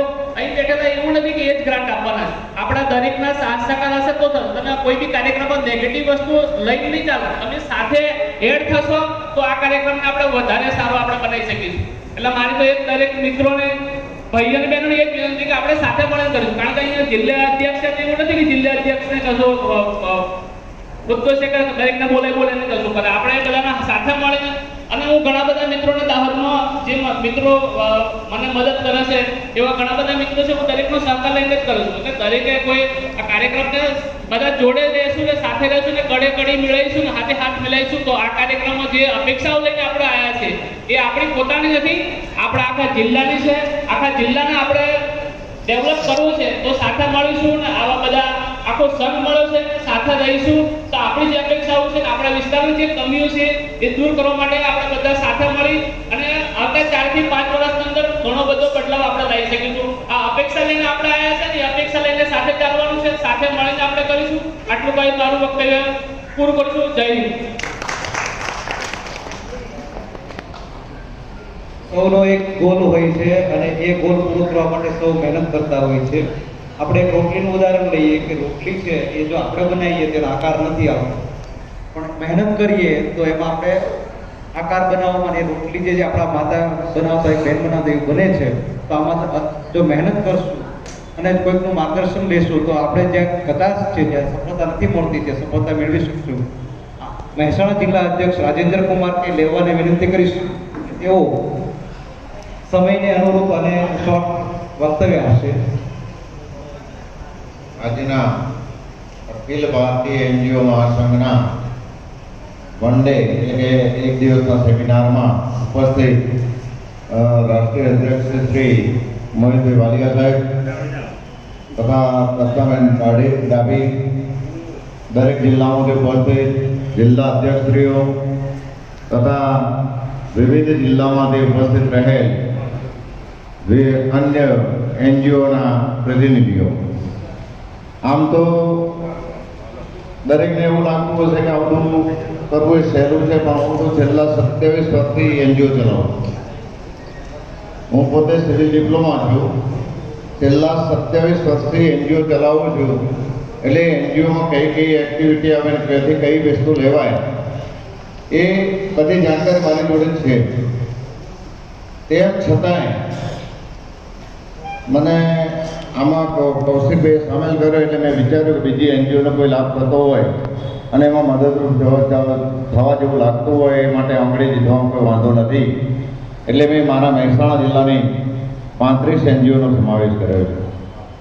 પણ તમામ એનજીઓને મારી એક જ સલાહ છે કે રાષ્ટ્રીય અધ્યક્ષ જણાવે અને એમના દ્વારા જિલ્લા અધ્યક્ષને જાણ થાય કે આ વસ્તુ જોઈએ છે અને એ વસ્તુ માટે જિલ્લા અધ્યક્ષ જ્યારે ગ્રુપમાં મેસેજ શેર કરે છે, પરંતુ એનો અમલ દરેક એનજીઓ કરતી નથી.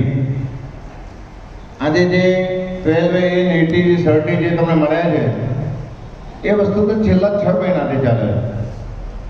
જો કદાચ તમે બધાએ પૂરેપૂરા ડોક્યુમેન્ટ આપ્યા હોત તો આજે 29 જે એનજીઓને મળે એની જગ્યાએ આપણે બાકી રહેતી બધી એનજીઓને મળ્યા હોત.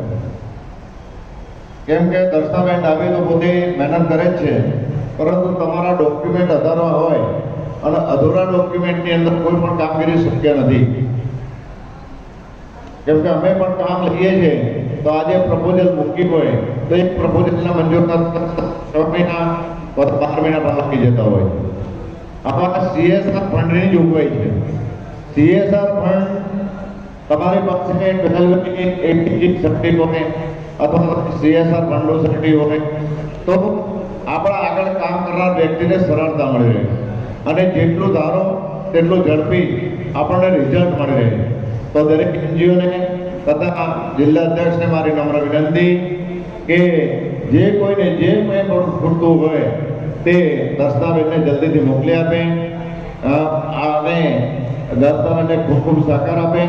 તે બદલ ખૂબ ખૂબ અભિનંદન. જય હિન્દ, જય ભારત. ખૂબ સરસ રાજેન્દ્રભાઈ લેવા. ત્યારબાદ વીરાભાઈ બામણિયા, દાહોદ ONGC રિટાયર્ડ અધિકારી અને SC/ST ચેરમેન પણ રહી ચૂક્યા છે એવા વીરાભાઈ બામણિયાને હું વિનંતી કરીશ કે તેઓ અહીંયા સૌને માર્ગદર્શન કરશે અને શોર્ટ એન્ડ સ્વીટ વક્તવ્ય આપશે. વીરાભાઈ બામણિયા. આભાર સાહેબ. આજના આ સુવર્ણ પ્રોગ્રામના અધ્યક્ષ અખિલ ભારતીય એનજીઓ મહાસંઘના પ્રણેતા શ્રી મોહિત વાલિયા સાહેબ તથા દર્શના મેડમ, આપ શ્રીની દીર્ઘદ્રષ્ટિથી આ અખિલ ભારતીય એનજીઓનું સંગઠન કર્યું અને બધાને માર્ગદર્શન આપ્યું. ટૂંકમાં એમ કહું કે એ લોકોને ફંડ મેળવવાની વાત તો બાજુ પર, પણ જે પોતાના ટ્રસ્ટની યોગ્યતા કઈ રીતે કરવી એ જે માર્ગદર્શન આપ્યું બદલ આપનો બહુ બહુ આભાર. મારો ટૂંકનો પરિચય આપી દઉં તમને કે હું ONGCની અંદર એક્ઝિક્યુટિવ એન્જિનિયર મિકેનિકલ હતો. સન 2016 માર્ચમાં નિવૃત્ત થયો. ઓલ ઇન્ડિયા બધી જગ્યાએ બધા જ રાજ્યોમાં હું ફર્યો છું. મારો પોતાનો પણ અત્યારે એક ટ્રસ્ટ છે શ્રી એકલવ્ય સેવા વિકાસ મંડળ, એના દ્વારા સ્કિલ ડેવલપમેન્ટની તાલીમો વગેરે કરાવડાવું છું. વત્તા હું લાસ્ટ 11 વર્ષથી Akhil Bharatiya all India SC/ST માં ચેરમેન રહી ચૂક્યો છું. CSR વિશે લગભગ સારી એવી માહિતી મારી જોડે છે. CSRમાં પણ હું બેઠો છું ત્યાં અને એનો અનુભવ છે. CSRમાં લગભગ બહેનને મોહિત સાહેબ કહે છે કે જે 1280 ફરજિયાત છે, જરૂરી છે. એટલા માટે એમને આ જે બીડું જેટલું થઈ રહે છે બહુ સારી વાત છે. વિશેષ કંઈ મારો કદાચ જરૂર પડે તો મારો સંપર્ક કરી શકો છો. હું તમને મારાથી બનતી જે કંઈ મદદ છે એ કરી શકીશ. ધન્યવાદ, બધાનો આભાર.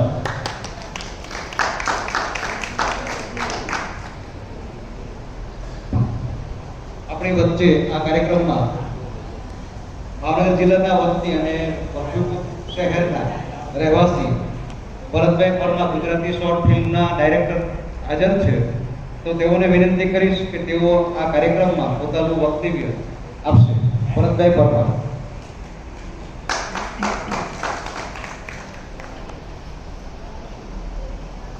જય ભીમ, જય સંવિધાન. આજના 131 ડૉક્ટર બાબા સાહેબ આંબેડકર જયંતિ એક અધિવેશનનો કાર્યક્રમ કરવામાં આવે છે. એમાં રાષ્ટ્રીય અધ્યક્ષ અને રાષ્ટ્રીય મહાસચિવ એ આટલું સરસ મજાનું કાર્ય કર્યું છે એ બદલ ખૂબ ખૂબ આભાર.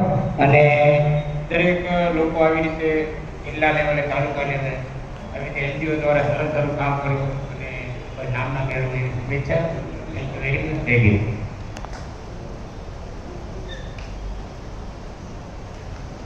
16 જિલ્લા અધ્યક્ષના વક્તવ્ય બાદ અહીંયા ઉપસ્થિત બે મહાનુભાવો આપણા રાષ્ટ્રીય અધ્યક્ષ મોહિત વાલિયાજી અને રાષ્ટ્રીય મહાસચિવ દર્શનાબેન ડાભીનું તીરકાંઠાથી સન્માન કરવા માંગે છે. તો સૌપ્રથમ મોહિતજીના સન્માન માટે વીરાભાઈ બામણિયા, દાહોદ ઓએનજીસી રિટાયર્ડ અધિકારી ને વિનંતી કરીશ કે તીરકાંઠાથી રાષ્ટ્રીય અધ્યક્ષ મોહિત વાલિયાજીનું સન્માન કરશે. વીરાભાઈ બામણિયા તીરકાંઠા થી આપણા રાષ્ટ્રીય અધ્યક્ષ મોહિત વાલિયાજીને સન્માનિત કરશે. વિદેશી રિટાયર્ડ અધિકારી દાહોદ.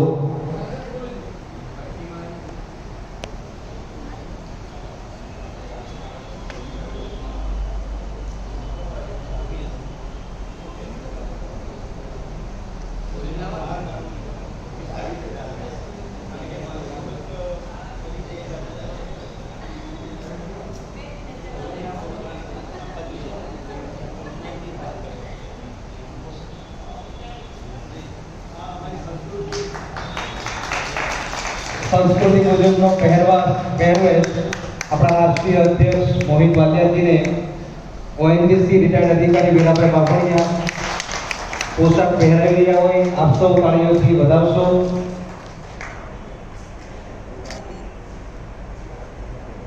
અને તીરકાંઠાથી સન્માનિત કરીને તીરકાંઠા આપણા રાષ્ટ્રીય અધ્યક્ષ મોહિત વાલિયાજીને અર્પણ કરી રહ્યા છે વીરાભાઈ બામણિયા, દાહોદ જિલ્લા ઓએનજીસી રિટાયર્ડ અધિકારી.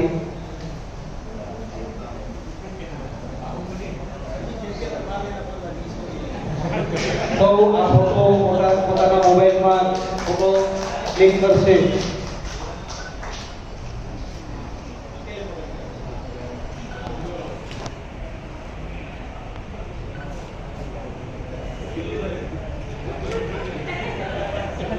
સરસ, ખૂબ ખૂબ આભાર. રાષ્ટ્રીય મહાસચિવ દર્શનાબેન ડાભીનું તીરકાંઠાથી જોશનાબેન સન્માન કરશે. તીરકાંઠા મહાસચિવ દર્શનાબેન ડાભીને આપીને જોશનાબેન સન્માનિત કરશે. દર્શનાબેન ડાભી મહાસચિવ Akhil Bharatiya NGO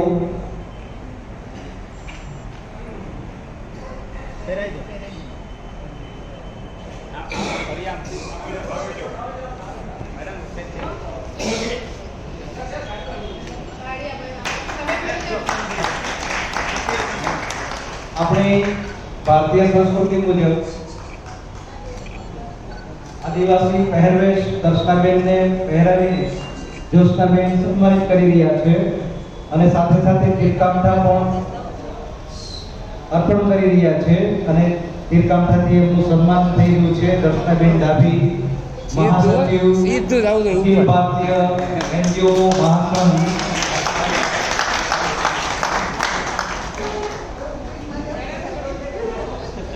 thank you.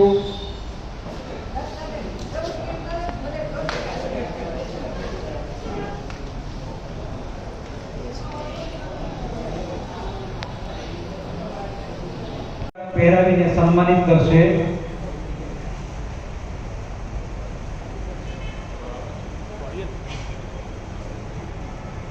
Dahod જિલ્લા અધ્યક્ષ મુનુભાઈનું કોટી પહેરાવીને સન્માન કરી રહ્યા છે કંચનબેન.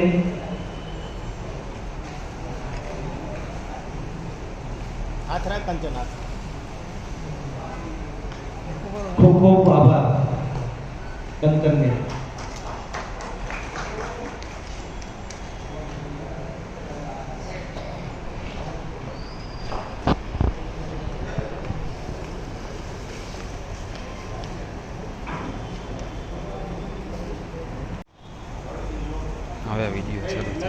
જિલ્લો બોલજો એટલે ફટાફટ ખ્યાલ આવે.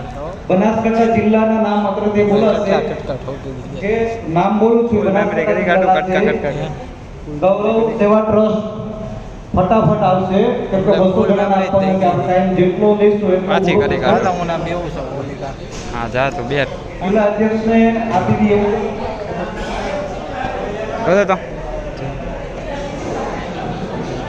કરશે અને અહીંયા આપણાથી ઉપસ્થિત રત્ન એવોર્ડથી સન્માનિત છે મહાસચિવ દર્શનાબેન અને અધ્યક્ષશ્રી ને વિનંતી કરીશ કે બનાસકાંઠા જિલ્લાના એનજીઓ ટાઈમ બહુ ઓછો હોય, ટાઈમ વિશેષ ન બગડે એટલા માટે આપણા જિલ્લા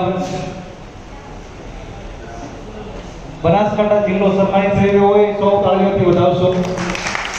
સુરેન્દ્રનગર જિલ્લાના તમામ એનજીઓ સંચાલકને વિનંતી કરીશ કે તેઓ અહીંયા સ્ટેજ ઉપર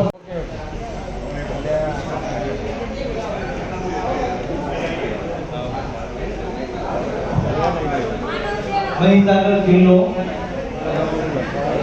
પછી આગળની ઓળખમાં રહેશે મહીસાગર જિલ્લો.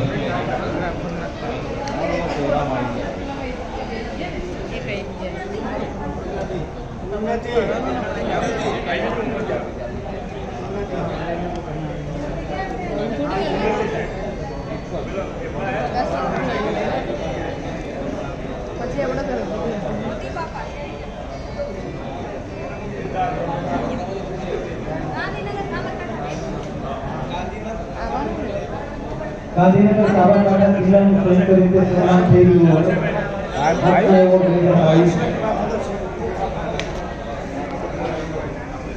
ગાંધીનગર જિલ્લો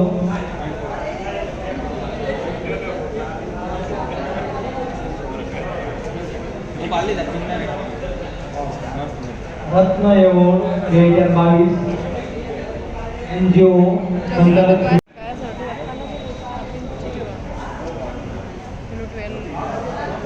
રત્ન એવોર્ડ સન્માન કાર્યક્રમ એનજીઓ સંચાલક રાષ્ટ્રીય અધ્યક્ષ મોહિત ભાટિયા અને રાષ્ટ્રીય મહાસચિવ દર્શનાબેન વાલિયા દ્વારા દર્શનાબેન ડાભી મહાસચિવ રાષ્ટ્રીય અધ્યક્ષ મોહિતભાઈ વાલિયા દ્વારા ગાંધીનગર જિલ્લો રત્ન એવોર્ડ 2022 થી સન્માનિત થઈ રહ્યો છે. આપ સૌ તાળીઓથી વધાવશો.